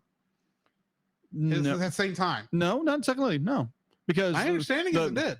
The version I have, the original version, be like it's still the dryer, but in later editions they change it to a cabinet.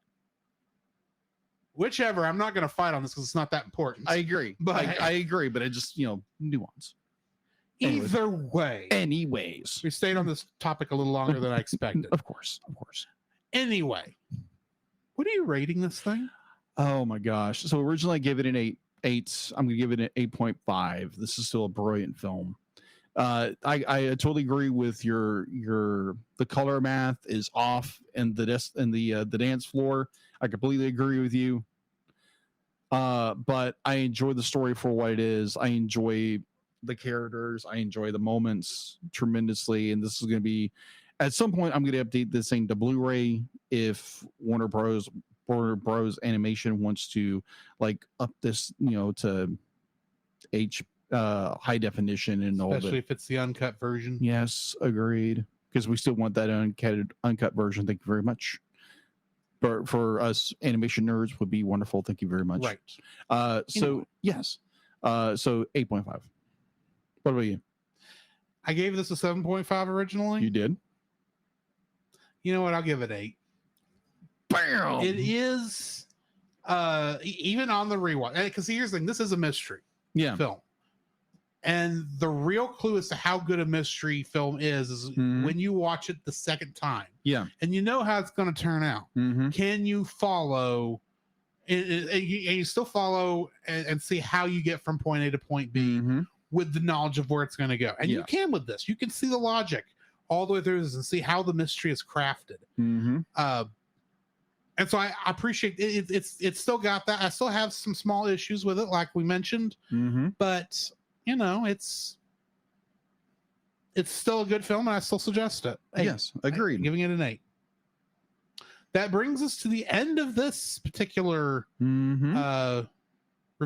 I don't want to say episode, but that's not how these things are set up anymore. No. Next week, one of 2 movies, because I think I know how the scheduling lands on this, but throwing that out there a little.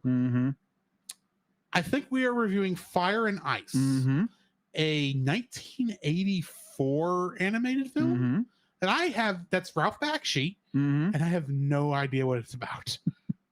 I honestly don't know. I've seen clips from it because I was going to put it on the list. I was like, oh, this sounds good. I've never heard of it.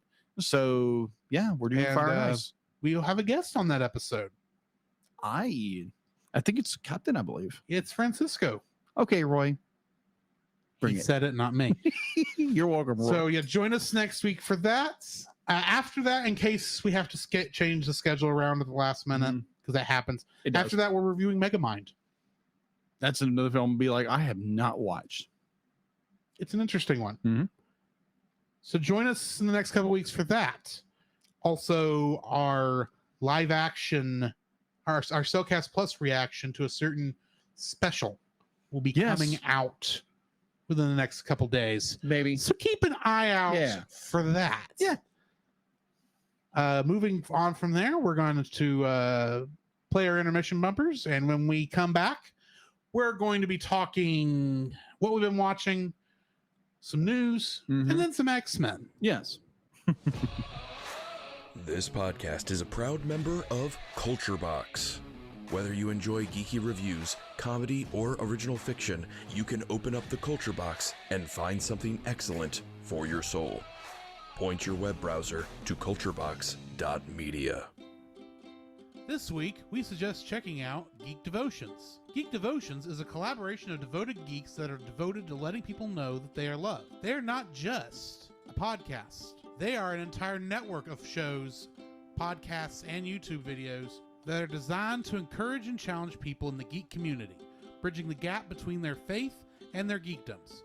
They produce a weekly geek culture-infused devotional. There is their podcast, Com Talk. There's another podcast where they read books, allegedly. There's also another podcast where they look through the Gundam Watch. And if you like movies, just like we do, you can check out them reviewing bad movies over at The Bottom Shelf. So you can find all their content and more at geekdevotions.com. The Cellcast would like to thank the following patrons: Ashley and Francisco Ruiz, Book of Gaming, PaulJPowers.com, and Melanie Dubois. To get your name on the show, plus uncut episodes, early access to the Cellcast Plus reviews, and special art from Jacob, please donate to us on Patreon. I'm working on it. So, Jacob, I have a question for you. What have you been watching? So what have I been watching? I've been watching a little more Inuyasha on Netflix. Thoroughly enjoying that. That's always a good series.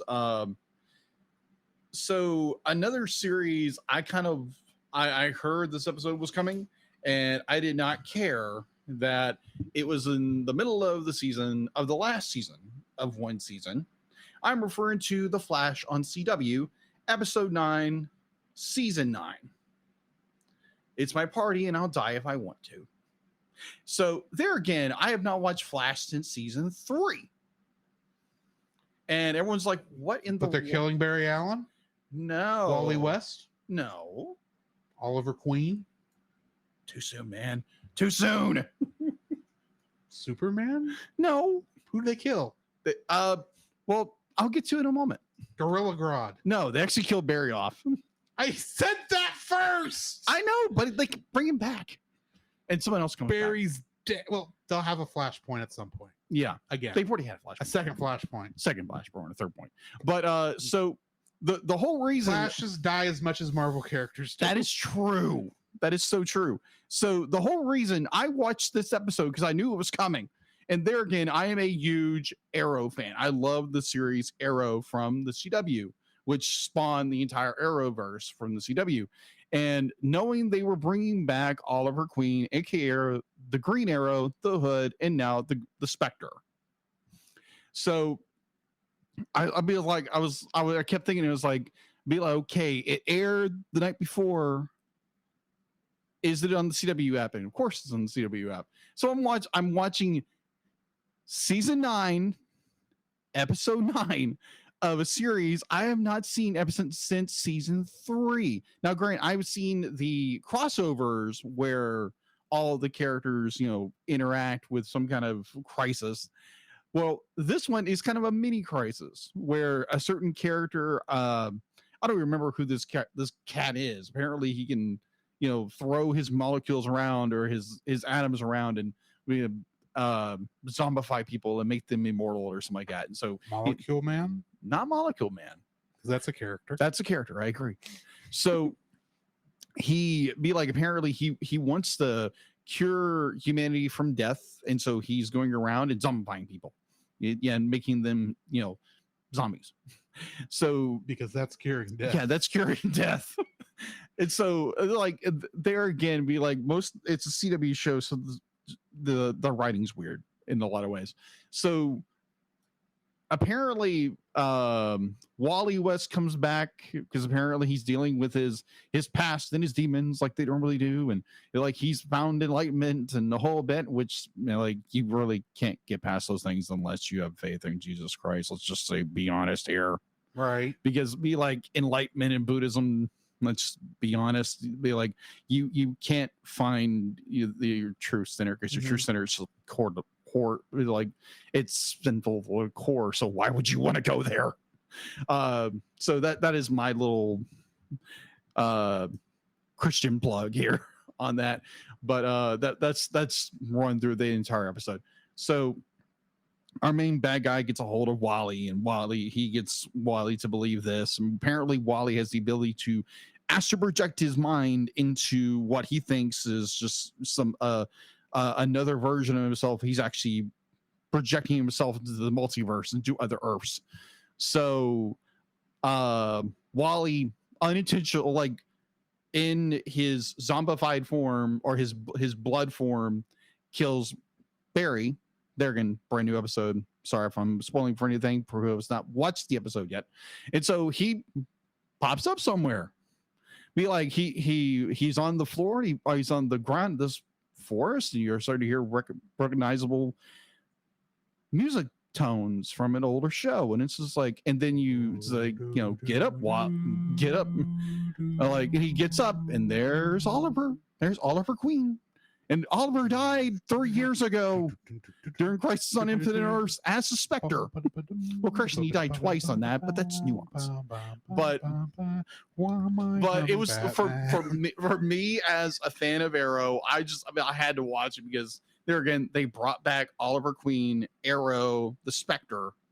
Because as Spectre, he has to intervene on this because otherwise, be like they destroy the entire new multiverse. So Oliver brings back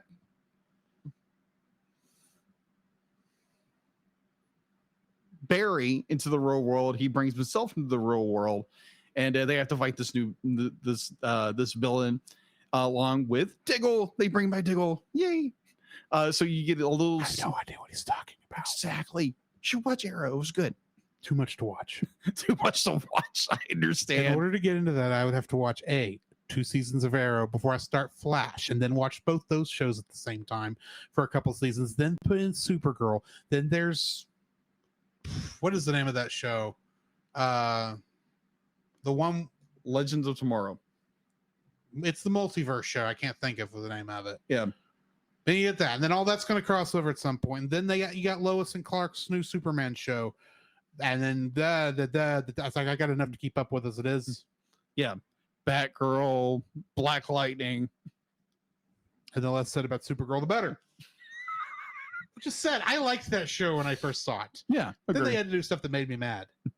Fair, but I mean, like I enjoyed it because for me, I got a little choked up at some points. It's more like, oh. It was definitely the point where the day has been saved, and Oliver, they're having a party, and it's Zim and Diggle. It's just probably the best acting I've ever seen out of this entire series, and it's just be like they're saying, as brothers, be like, I love you. And it's touching. It's so touching. And like, wow, this is really cool. And it's weird because apparently at some point in this series and some point earlier, like a supervillain, like he defeats a supervillain, somehow he de-ages. And so now he's 30 again. I have no idea why, but okay. It's the CW. Be like, their writing's all kinds of weird. And apparently, the comics aren't that much better. That is true. So you had Caitlin Frost. I mean, from what I understand, it's actually pretty decent adaptation because it's actually adapting the comics instead of we're going to make the super serious superhero show. Mm-hmm. And sorry, I have opinions. No, I do too. So I don't care. Apparently, be like they have Caitlin Frost, who was a character in the first season, and then you have her alter ego, which is like this Frost character. Frost, that's her name. Frost. Emma Frost. Gotcha. Frost, not Emma Frost. Frost. So apparently, at some point in this series, 5, 4, 3, 2, 1, Caitlin, Caitlin and Frost died at some point because apparently they're 2 different people now. They weren't. It wasn't a split personality. It wasn't part of her metahuman.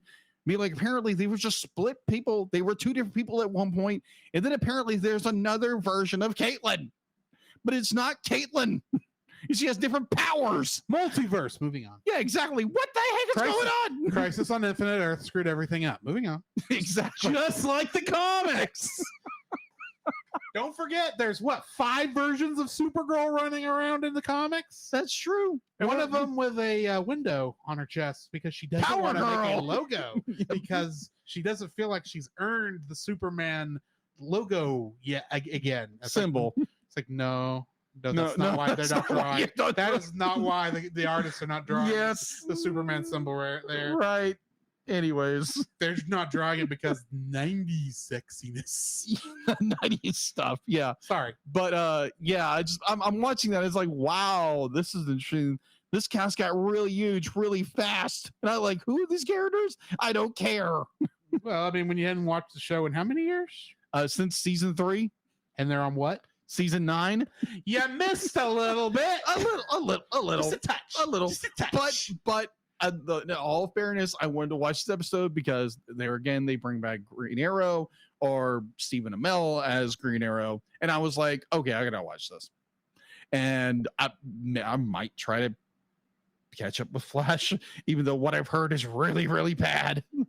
But anyways, well, you take the good, you take the bad, you mix them all together, and there you have the facts of life. Sit, Ubu, sit. Good dog. I just threw him off the thing. He doesn't even know what I'm saying. No, it's more like the series I'm watching. You said sit, boy. Be like, oh, I said sit, Ubu. Sit, Ubu. Never mind. Ubu is the name of a dog. Oh, okay. Sit, Ubu. Sit. Oh, Good okay. dog. Got it. Never mind. Never mind. Anyways, that's all I've been watching. What have you been watching? Not much. I got distracted this week. No. Which is why the episode didn't come out till Friday. Dum dum dum. So outside of watching what we needed to watch for tonight, the only other thing I actually got watching was a Riff Tracks movie. Really? Yes. They were riffing on a movie called Space Mutiny. A very cheesy sci-fi that couldn't even afford its own special effects models. Oh my god. So you know what they used? What's that? Models from Battlestar Galactica. The original TV show.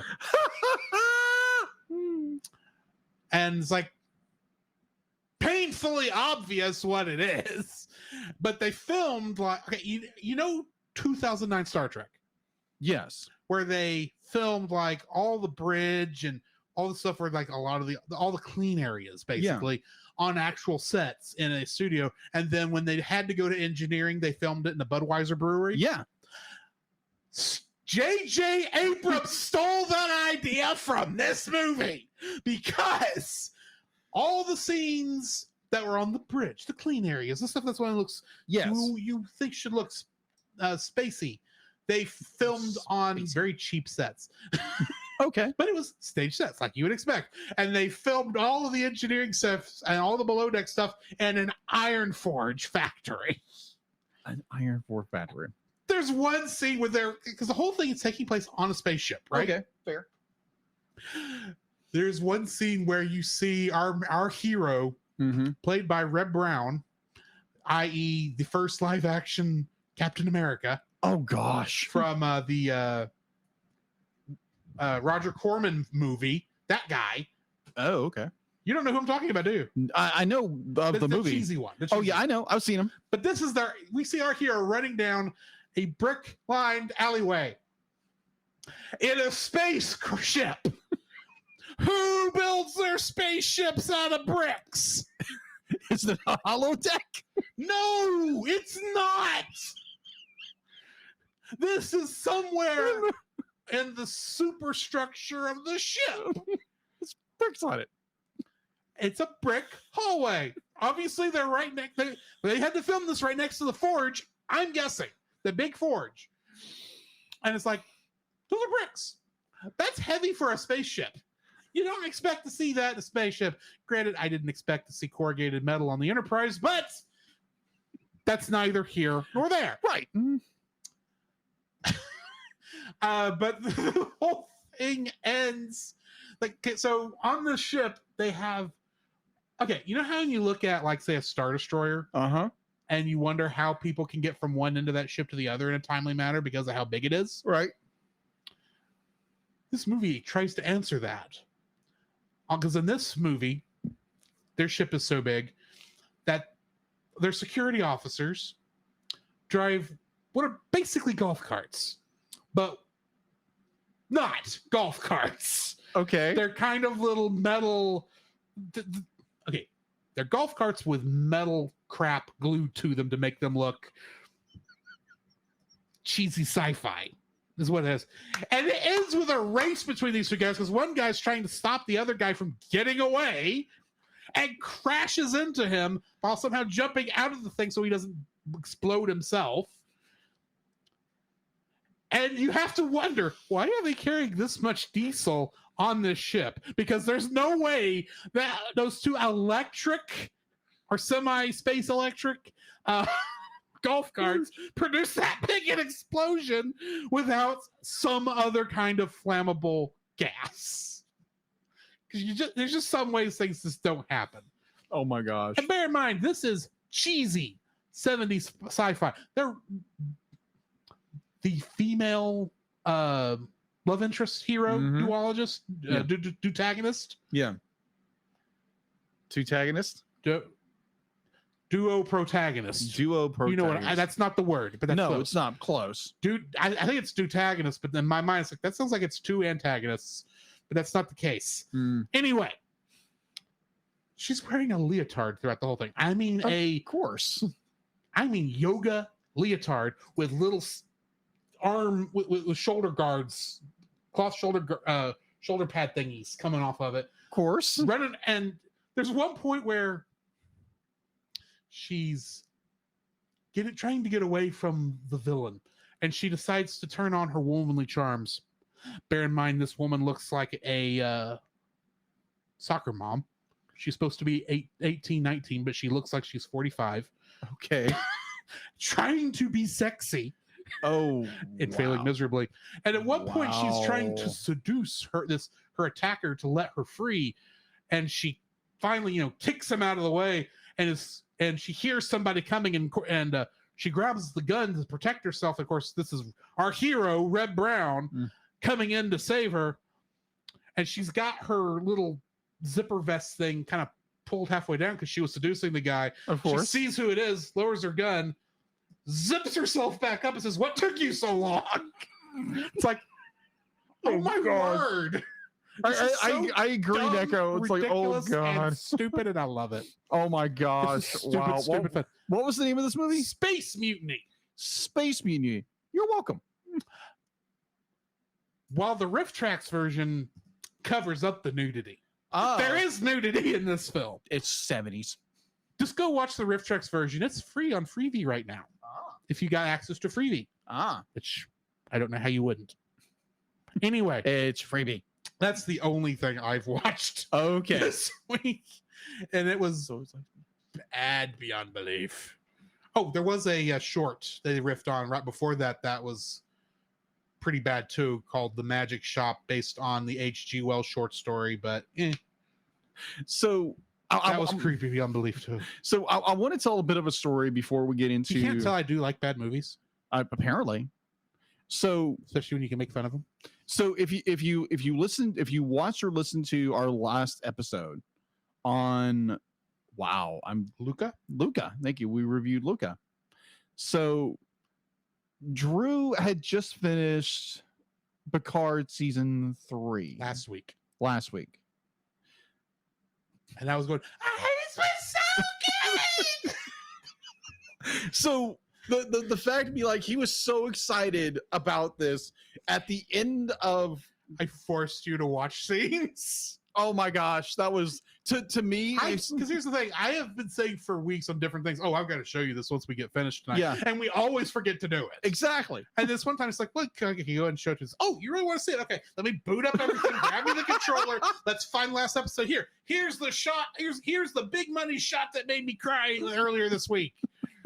And here's some more shots. I still never found the thing I really wanted to show you, but oh well. Oh, I think I'll either or be like the fact to be like the end of Picard season 3. I watched one episode of Picard season 1, and the fact to be like they have the original cast from Next Generation in Picard season 1. Huh? Did you see Picard season 1? Picard season 1. Okay. And in season 3, they have all the original cast from Next Generation. Slowly but surely it adds on. Yes. They didn't tell anybody ahead of time this was happening. But it's like, so Drew in his excitement, his geekdom, his fandom of what Star Trek My is. first geek love. Give me a break. Hey, I'm giving you the biggest break in the world, dude. I love it when you geek out. It is so much fun watching another person geek out about something they love, have a deep love and passion for. So me watching that episode, or watching that part of that episode where the whole crew, there, if you haven't seen Picard season 3, spoilers ahead. for that. I tried not to say it before, but I think Jacob's about to say it. Yeah. Well, yeah, that I think it was the last episode, or the Second to last episode is where they do the big reveal. Yeah. They bring back the D. Yeah, my ship. Yeah. My ship. The USS Enterprise D. NCC 1701D. Yes, the fat one. It's a Galaxy class, madam. But it was like, when I'm looking at it, like, there's no way on earth they did this, and it's like, Jordy, what the heck did you do? How'd you build all of this over the course of the past 20 years? 20 years. I'm like, whoa, that's awesome. And it's just like that was a cool scene for me, for someone who watched a little bit of TNG here, watched the movies, watched Generations, watched all the other films, watch the D blow up. Yeah, watch the D crash into the into Viridian 3. And then it's like, oh yeah, we had to salvage it, right? And it's like, that's what you did with it? It's not that they had to salvage it. They be the prime directive. Yeah, prime directive. I'm kidding. I hate the prime directive, by the way. Same here, because it's a dumb rule. Agreed, it is. Well, this is the one time I'm happy that they were able agreed. to Agreed. Like, makes sense why they'd have to get everything on that. Also explains why Kirk's body was at the Daystrom Institute. Okay, that makes sense. Yeah, Kirk's body hanging out at Daystrom. Yay, fun. Next to the attack tribble. But it'd be like and the Genesis 2. Jeez. All being guarded by Data's AI that's mixed with lore and B4 and somebody else. And they show this off by bringing back Professor Moriarty from a holodeck episode. It sounds like I'm talking nonsense, but at the moment I was watching going, did I just see what I just saw? Why would you bring back Professor Moriarty from a holodeck episode? Oh, it's not him. Okay. That's the weirdest cameo you could have thrown into this. This isn't Lower Decks, guys. This is a thing you do in Lower Decks. It's not what you do in Picard. Oh my gosh. There again, I always love when I see my brother in Christ geek out about Star Trek. It's funny as can be. It's wonderful to watch, and it's funny. Know how happy I was to realize that the song that was torturing the AI is "Pop Goes the Weasel." Okay, be for good reason. Okay, I'm not going to get into it now. Okay, good, because we have more show to do. So yeah, I wanted to bring that up. If we're not careful, I will get off on a tangent far more than you get off on yours. Agreed. Okay, fine, fair enough. Because then this will turn into a Star Trek show. That's what we're doing. As if we didn't run into that risk for 3 seasons of Lower Decks already. That is and true. Let's face it, season 4 is coming. Yeah, agreed. So yeah, we may have to do it depending on release schedules. It may come either right before Evangelion or right after. Oh, thank you, NECA. But anyways, just like watching my brother in Christ, my friend, geek out about something he loves is just so funny and just wonderful to watch. So yes, that is all that I've been watching. And all that I've been watching. Yes. So Jacob, what do we have in the news? The Cellcast News with your host Jacob Heron.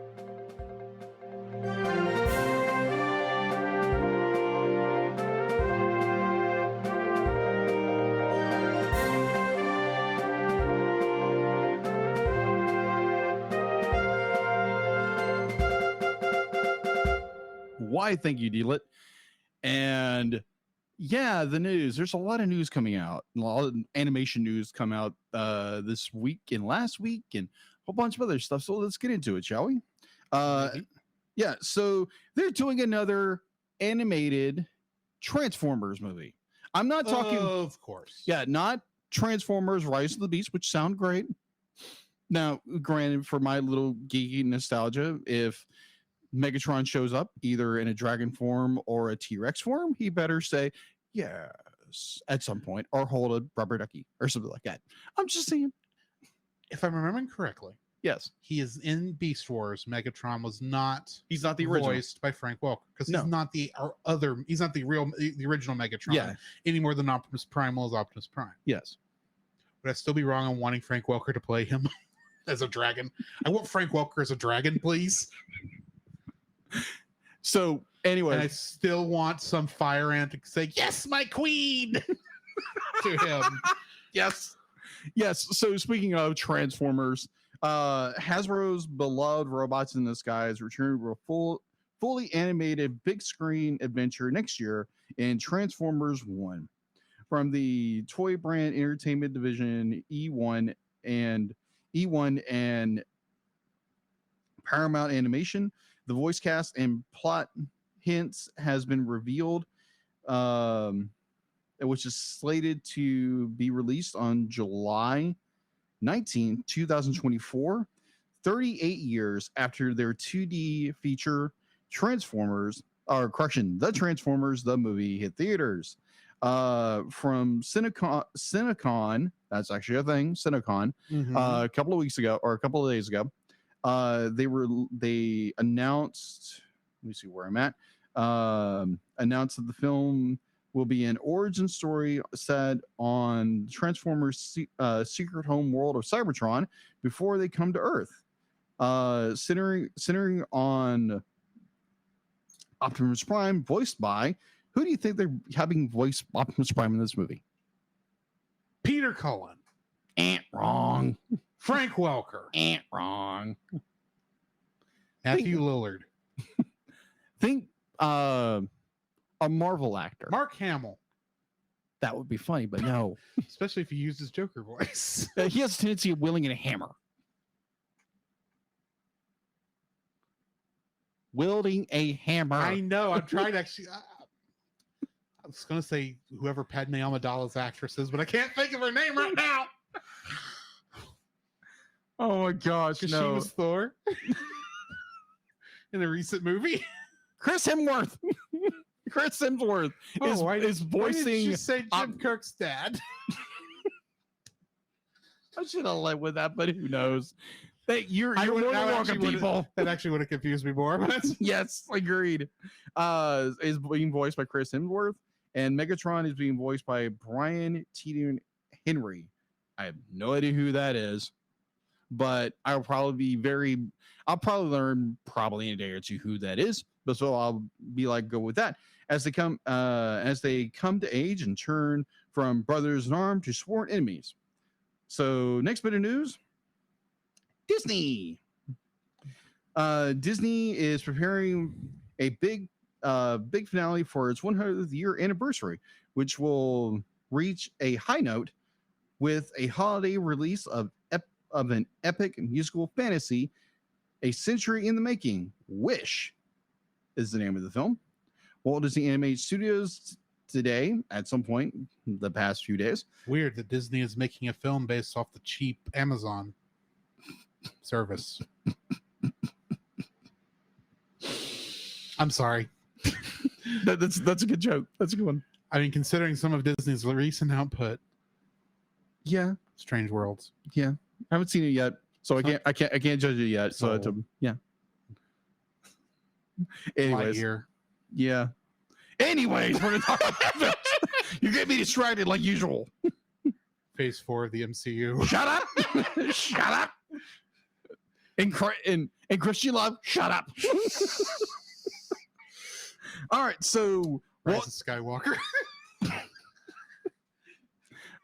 I would say get out, but this is your apartment. My apartment, you get out. All right, fine then.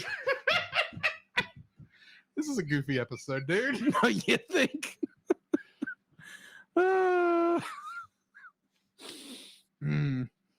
All right, so the Walt Disney Animated Studio revealed the teaser trailer as well as the new poster artwork, and still offering a look into this enchanted new world. The film opens November 22nd in theaters.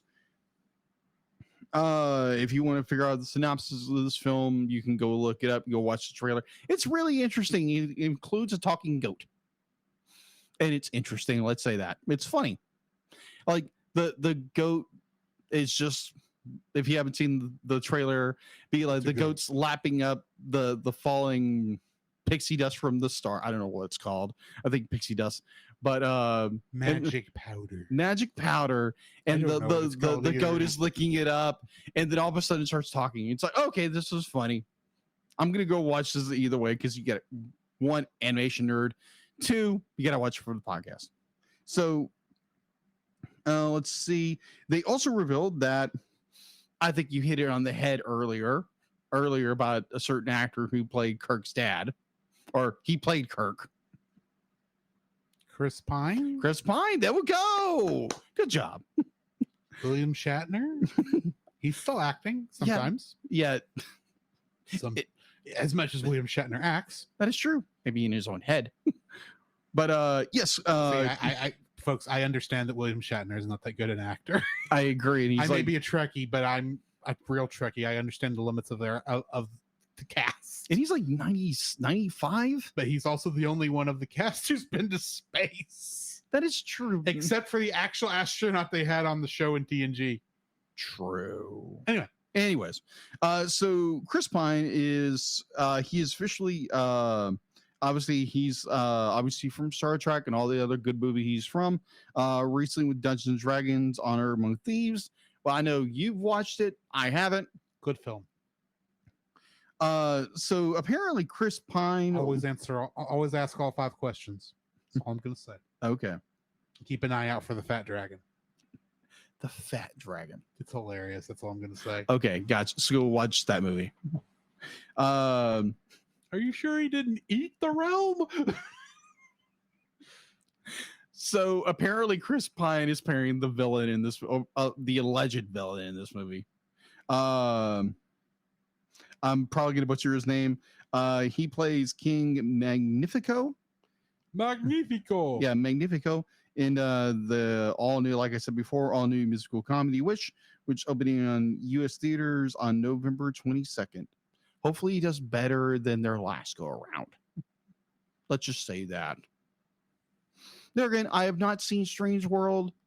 World or Worlds? I think it's Strange World. Strange World. I haven't seen it yet. Be like, I'll eventually get around to watching, so I'll give my full opinion there later, or whenever we watch it. Mm-hmm. We have to Part review of me this. thinks we should put it in bad movie month, but I don't know how fair that is, considering neither one of us have seen it. Yeah, that's kind of bad. So yeah, just do it as a regular review. Yeah.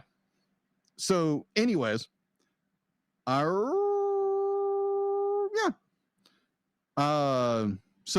during CinemaCon, that same event I talked about earlier, DreamWorks had their presentation. Apparently, this thing was in Vegas. The studio presented Mike Mitchell. Apparently, he directed the Lego Movie 2, the second part, Trolls, and Shrek Forever. Not exactly. Yeah, not exactly. A glowing filmography.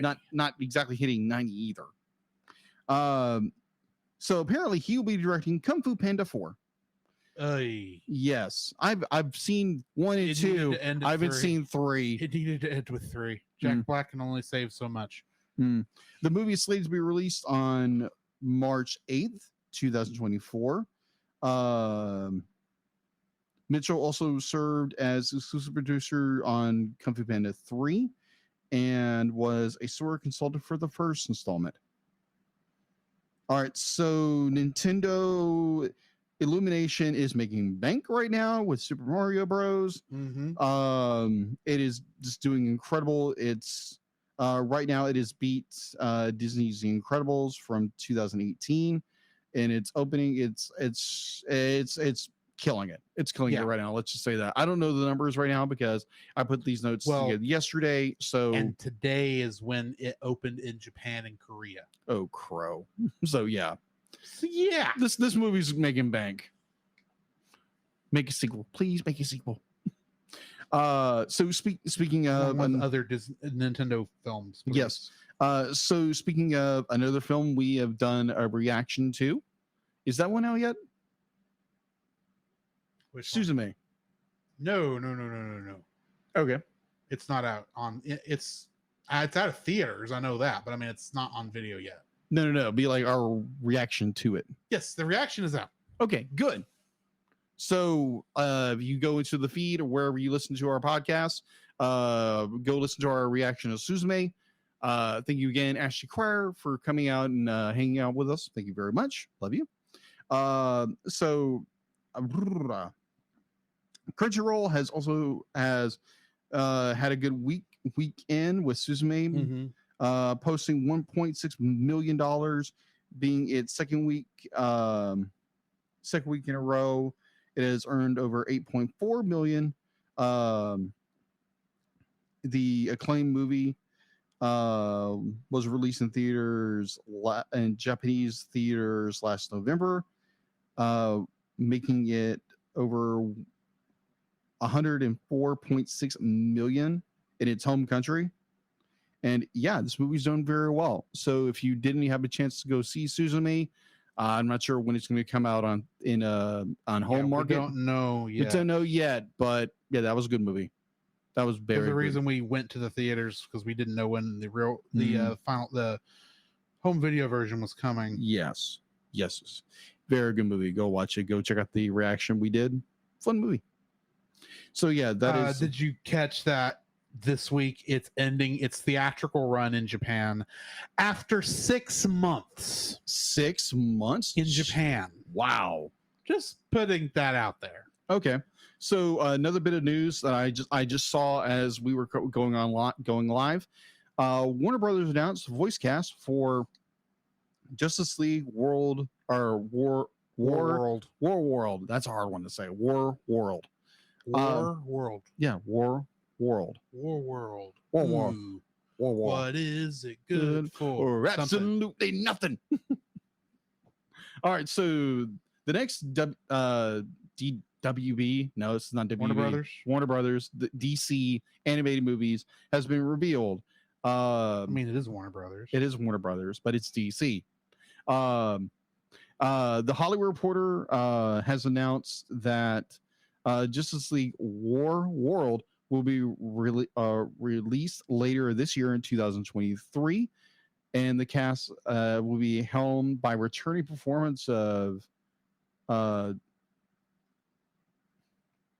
Jason Ackers from Supernatural. He will returning as Batman Bruce Wayne. Darren Cass as Superman Clark Kent, and I'm probably going to butcher this one, so I apologize. Stana Katy as Wonder Woman, and for all reasons, apparently, and although for some reason Bruce Wayne is listed as Officer Wayne, while Clark is called Agent Clark in the official announcement. So yeah, we got another DC movie coming out, which I'm not going to go into synopsis because I think we're running a little long in the tooth tonight. But yeah, that is all I have for in the news, unless you have something else. No, that's going to be it. You ready to jump into some X-Men? Let's jump into some X-Men. Previously on X-Men. Meet the sulky, over-funky, kinda hulky superhero. A two-fisted and electrically transistored superhero. An exotically neurotic and aquatic superhero. The Marvel superheroes have arrived. X-Men, X-Men, it's the day, X-Men, X-Men, coming your way.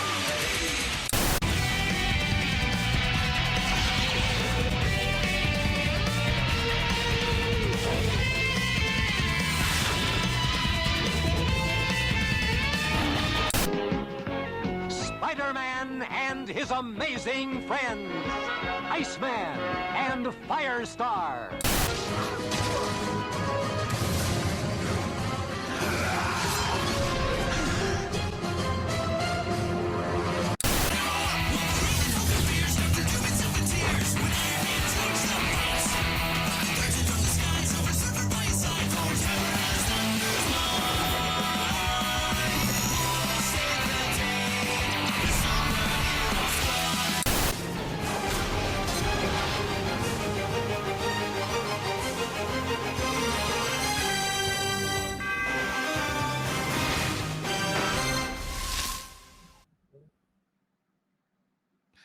X-Men the Animated Series, Season 3, Episodes 1 and 2, Out of the Past, Part 1 and 2. Part 1 aired originally on July 29th, 1994, and Part 2 aired originally on August 5th, 1994. In this episode, Wolverine is lured into the Morlock tunnels by a former lover who is accompanied by a group of cybernetic mercenaries called Reavers. Wolverine discovers this woman he used to love isn't the woman he once knew, as she's gone through the same cybernetic alterations that the Reavers have, and a new moniker calling herself Lady Deathstrike. She has discovered a long-buried alien craft and needs Wolverine's adamantium claws to cut it open. After being released from the alien spacecraft, a being called the Spirit Drinker starts draining the life force of all the people around it, including the Reavers, Lady Deathstrike, and Jubilee. Can the X-Men figure out the secret to destroying it before the drained life forces are gone forever? That's a good synopsis. Guest cast for this, we got Jane Luck as Lady Deathstrike and Yuriko. That is her original name in this. But not actually Lady Deathstrike's original name in the comics. We'll get to that. Susan Roman as Callisto and John Stalker as Leech. This is the for the trivia. This is the debut of Lady Deathstrike and the Reavers. Also, as a cameo, we got Maverick flying the Canadian marked helicopter in Wolverine's flashback. Also, Wolverine is seen in his secret agent uniform. It also fills the gap regarding how he was captured for the Weapon X program. The look and feel of the Spirit Drinker was heavily influenced by the id monster from the 1956 movie Forbidden Planet. That makes sense. The episode combined two characters from the comics, Mariko Yashida, the love of Wolverine, and Yuriko Oyama, the villain known as Lady Deathstrike. Okay, so Yuriko was the name of the villain, but still. The waiter at the restaurant where Jean and Scott are at before Professor X calls them looks like Tom DeFalco, writer of X-Men comics. The alien ship discovered in X-Men the Animated Series Out of the Past Part 1 is revealed to contain a Spirit Drinker, a creature originating from somewhere within the Shi'ar Empire that drains the life force from any living being it encounters. This is the first appearance of the Shi'ar, who became an important part of Season 3 going forward. So, what are your thoughts on this episode? I couldn't get past the animation. The animation style itself was so different from anything else. Like it is an upgrade. It is an upgrade. It's different. But it's okay. I need to get past one little thing before we continue. Go ahead. Because I mentioned that I was going to complain about something. And in the regular review when we got to this, because Batman Beyond Return of the Joker didn't do this, and I'm sure when this originally came out, X-Men the Animated Series didn't do this, but because it's on Disney Plus and Disney Plus makes these kind of miniature edits in order to soften the epilepsy issues that can sometimes come from bright flashing lights. Yes. And boy, are there a lot of bright flashing lights. There are. Agreed. This episode was dimmed so much. These two episodes were because of the flashing lights. Now, I get it. You don't want to get sued. You don't want anyone, you don't want a repeat of the Pokemon problem from 15 years ago. I get it. Let those of us who do not suffer from epilepsy turn it off, please. So we can see what's going on. It did not help that watching this streamed off over the internet meant that we had to deal with compression, which caused every time they wanted to do the cover the whole screen in green color and green lights to show the shocking of the monster and all that it caused problems with stuttering because the compression couldn't keep up. It was like watching. Agreed. Yeah, that's a lot of the problem right there. I hope this doesn't become a problem going forward. I hope this is a 2-episode issue because of this. But I've been noticing they've been doing it during the opening sequence on Professor Xavier's energy thing when he holds his fingers in the opening and the circles come out of his forehead. I've been noticing it on that one and on when Wolverine's claws separate in the thing and it gives that big flash. I've noticed they dim it there to help alleviate that. Yeah. But I wish I could turn it off. It's like, let me just experience this as close to the original version as I can, please, instead of dimming it and causing, especially in this episode, because there's so much bright flashing green lights in this episode. I don't know if that's the kind of thing that gives you issues, because I know you've got epilepsy issues sometimes. But for me, it was like, I don't care right now. Can we at least see this correctly? Yeah, I would agree with you on that. To be like, give me the option to turn it off. I wish I had a DVD of this, because I'm sure the DVD doesn't have this problem. I know someone who has the DVD because I bought them the DVD. Right. So I agree with those points. But to me, that was what I noticed of the bad animation. Fair enough. The animation for me, because you go from season 2 to season 3, and you get this. It's in some ways it's rubbery, and some ways how the animation is. I don't know if it's the compression or not. I think we changed animation studios. We did. That's what it looks like. But then you go into episode 3, which I've already watched. Yeah, the animation goes back to what it was in 2. Well, I mean, this is the first time we've seen like the animation jump in quality weirdly, because every time, like in Days of Future Past, and then the other one that took place in the future, the animation was weirdly detailed in the agreed, when they're in future New York, and then went back to normal everywhere else. So agreed. I get what you're saying. This is a weirdly detailed episode. It's like very weird. Like they were trying to do trying to upgrade. Look, maybe they were trying to look more like Spider-Man.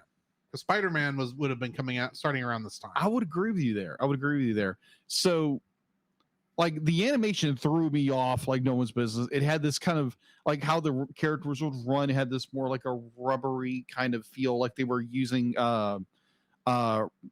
they were rotoscoping, like having the characters run, so it looked like they were rotoscoped in some capacity. It felt like an old episode of He-Man and the Masters Universe from the 80s in some ways, but it felt more rubberier. So, like, the story was good. It was like, okay, we get more of Logan Wolverine's backstory, and there again, be like, if you're a kid my age or Drew in my age, be like, that's where you learn all this stuff was from the cartoons, because there again, we didn't read comics back then, or when we were younger. I didn't, at least. I didn't have access. There was not a place I could easily get to buy it. That is true. I was the kid who would look through comics, because there again, having a reading disorder, you didn't want to read because you didn't want to make yourself feel embarrassed. And 2, it's art. I love art because there again, I'm an artist. So yes, I'm very open about like having reading disorders and the whole bit. You can, if you haven't noticed already. But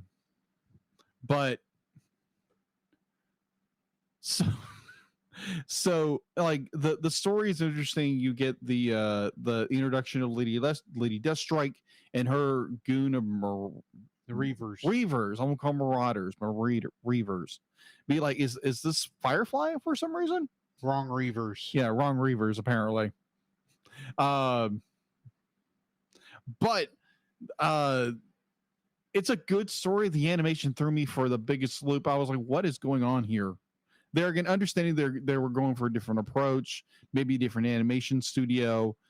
I loved how the detail they would do, like Logan's mask, like when he's like talking or angry, like really, really close-up shots, like to emulate what they did in the comics during the during that era, like in the 80s and 90s. It did have more of a 90s art feel to it. It did. Instead of the original Jim Lee art style. Yeah. I agree with you there.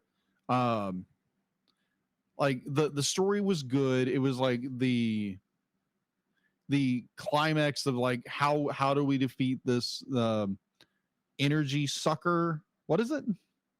Soul Drinker. A soul drinker. Like I thought that was interesting. The X-Men are summoned by Xavier, and that kicks into what happens into the next part of the season with episode 3, which is an amazing episode. Let's just say that. We'll get into that in the next episode, but this was a good episode. I liked how they're like they start off with this episode where Xavier is being psychically attacked and he doesn't know what's going on, and he summons all the X-Men because of like this great evil, and then it leads beautifully into the next episodes, which I've already watched because I couldn't help myself. Well, and there was some confusion as to what our next X-Men episodes that is were, true. So that is it true. happens. It happens. And plus, like when you're going into the Phoenix Saga, you can just start watching it. Just saying. It's I X-Men. haven't watched it yet. I'm looking forward to it. It'd be good. I do have one little problem with the end of this episode. What would that be? At the very end, we get the shot up into the heavens as everything's come to an end, and you see in the cheapest font that Saban could have pulled Oh my out, gosh, yes. coming soon, like it's the upcoming movie, the Phoenix Saga, Times New Roman's font, and then the cheesiest looking fire on the thing. It's like, what happened here? Exactly. You ran out of money, and someone's like, "Oh, by the way, Phoenix Saga is coming up. Here's everything we're going to do." It's like, good night. This is as bad as the wedding, the end of the wedding. When Rita and Zed are going off on their honeymoon in what is the name? Serpentera, and you have that poorly animated banner behind Serpentera that says "just married." It's that bad, folks. You know what I'm talking about? Yes, right? I know exactly what you're talking about. It's like, that's the thing you put on television. Saban, I wonder about you sometimes. And that had to have been last minute. It had to be. It had to be. It's like, oh my word, that looks so bad. Why did you do that? Disney, fix it. Fox, fix it. Saban, fix it. I don't care that none of you work together anymore. Send some of that Hasbro money over to X-Men the Animated Series and fix this one scene because it looks bad. Fix a scene from a film that, or from a TV show from 30 years ago. From 30 years ago. Okay. Yeah, they'll definitely do that when they're still working on X-Men 97. X-Men 97 team, I have a job for you. I need a graphic that we're going to shove on, we're going to edit into the end of this last episode, and we're not going to care that it doesn't have the same quality because they didn't care the first time. Good night. This is 5 years before Windows Movie Maker, and it looks like they did it in Windows Movie Maker. It does. It does look like Windows Movie Maker. Bad. The rest of this, outside of the dimming issues, because of how much bright energy effects that are in these two episodes, which I appreciate. I don't like strobing out. Thank you very much. I don't like procedures.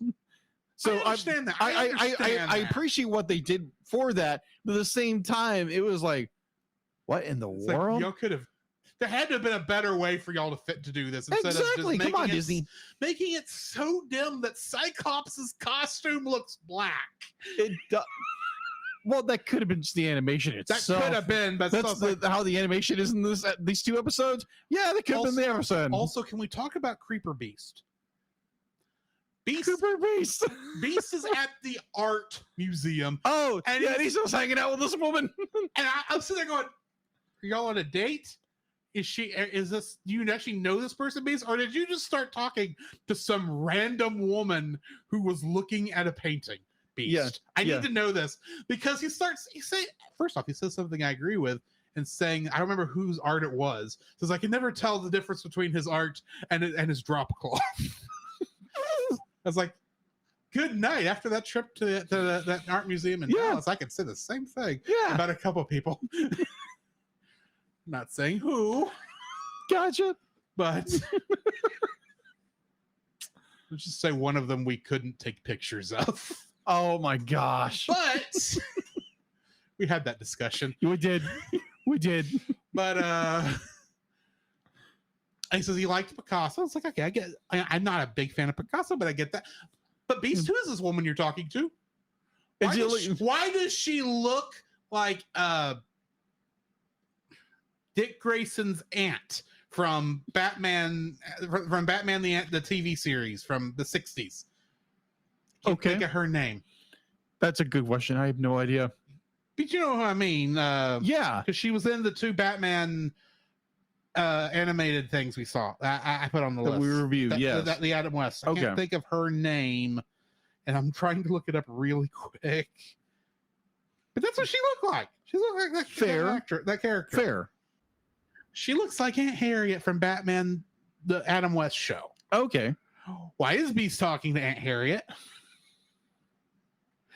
Does Aunt Harriet want to talk to Beast? Because she doesn't look like it. She looks like, oh my goodness, there's a blue man in a suit. And he won't shut up because he won't leave me alone. He won't leave me alone. Oh, thank goodness he got a phone call. Is that what happened? In the 1994? Before cell phones? Well, not before cell phones, before they became prolific. Yeah. And where's his bag phone? He didn't actually, all he did was, mutants are weird. Or just make commentary on everything. Be like, hey, don't you think this is great? Oh, I gotta go. Bye. I so wish you'd on the freaking statue. Like, what the heck, Beast? I so wish she'd have turned around and said, finally he's gone. It's like, that was a frightening experience. Yes. Oh my word. Also, Beast really shouldn't wear suits. Because he looks good in a suit. No, I said he shouldn't. Oh, shouldn't. He shouldn't. He looks goofy. Well, he's blue and he's big. Anyway. Yeah. Wait a minute. What's his suit? Blue or black? His suit was brown. Oh, of course, he's a blue beast-like mutant. So the colors really didn't go together. No, they didn't. But at the same time, it's like, put him in a black suit or a gray suit or something like that.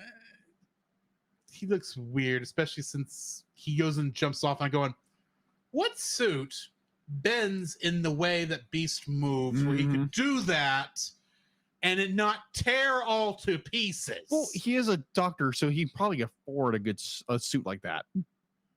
Maybe. Anyway, he did cure blindness in one episode. I forget this. He did cure blindness. Yes, the man's rich, very rich. Not to mention he's world famous for being the mutant that was put on trial for all of mutant kind, and then was given a pardon by the president. who was very evil against mutant before he got elected. Yeah. So yeah. Beast be rolling in green. Anyway, which is kind of covered in fur. That's about all I've got. Yes. Next week, though, as we said before, we're starting the Phoenix Saga. Parts 1 and 2. Yes. It's a 5-part series. We're only doing 1 and 2 next week because good night. I don't think we could do 5 episodes in one. That would be okay. Especially with a guest. That is true. How mean would that be? That would be so mean. Hey, Roy. How do you feel about? No, I'm kidding. I am kidding. Anyway, or is he? Join us next week for that. Do you got anything to add before we get out of here? Oh my gosh, this has been a fun episode. I will say one thing. We somehow got through an entire 2 episodes of X-Men without Magneto. I am Magneto, master of magnet. I'm sorry, I had to find a reason to play that. Oh my gosh, but yes. It's become tradition, and it feels weird not to. So yeah, this has been a fun episode. So yeah, we'll see y'all next week, I guess. Yes, but in the meantime, this has been Drew. This is Jacob, and we'll catch you in the next frame. You can follow Jacob on his Facebook at Jacob B. Heron. His Facebook page, Jacob's Daily Art Corner, where he tries to draw each and every day. His Instagram at Jacob B. Heron. His Twitter at Jacob Heron. And his Letterboxd at Jacob Heron. You can find Drew on Facebook at Drew Dodgen. His Facebook page Drew's Photo Bin to see his photography. His Letterboxd page at ggeorge759. His Twitter at ggeorge759. And Instagram at Drew Dodgen. You can like us on Facebook at the Cellcast Podcast. On Twitch at the Cellcast Gaming. On YouTube at Cellcast. On Twitter at cast_cell.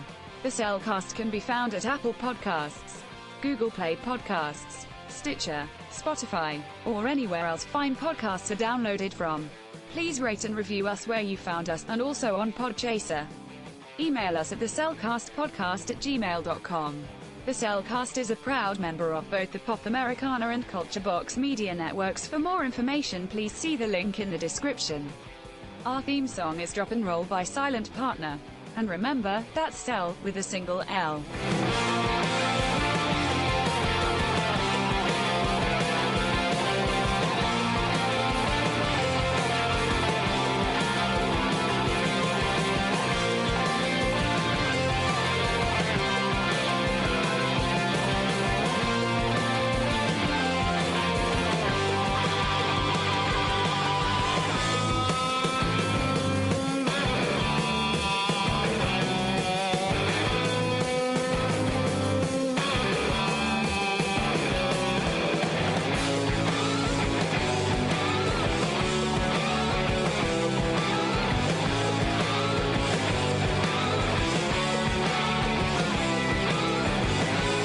You know, this episode would be funny if it weren't so pathetic. Oh, what the heck? I'll laugh anyway.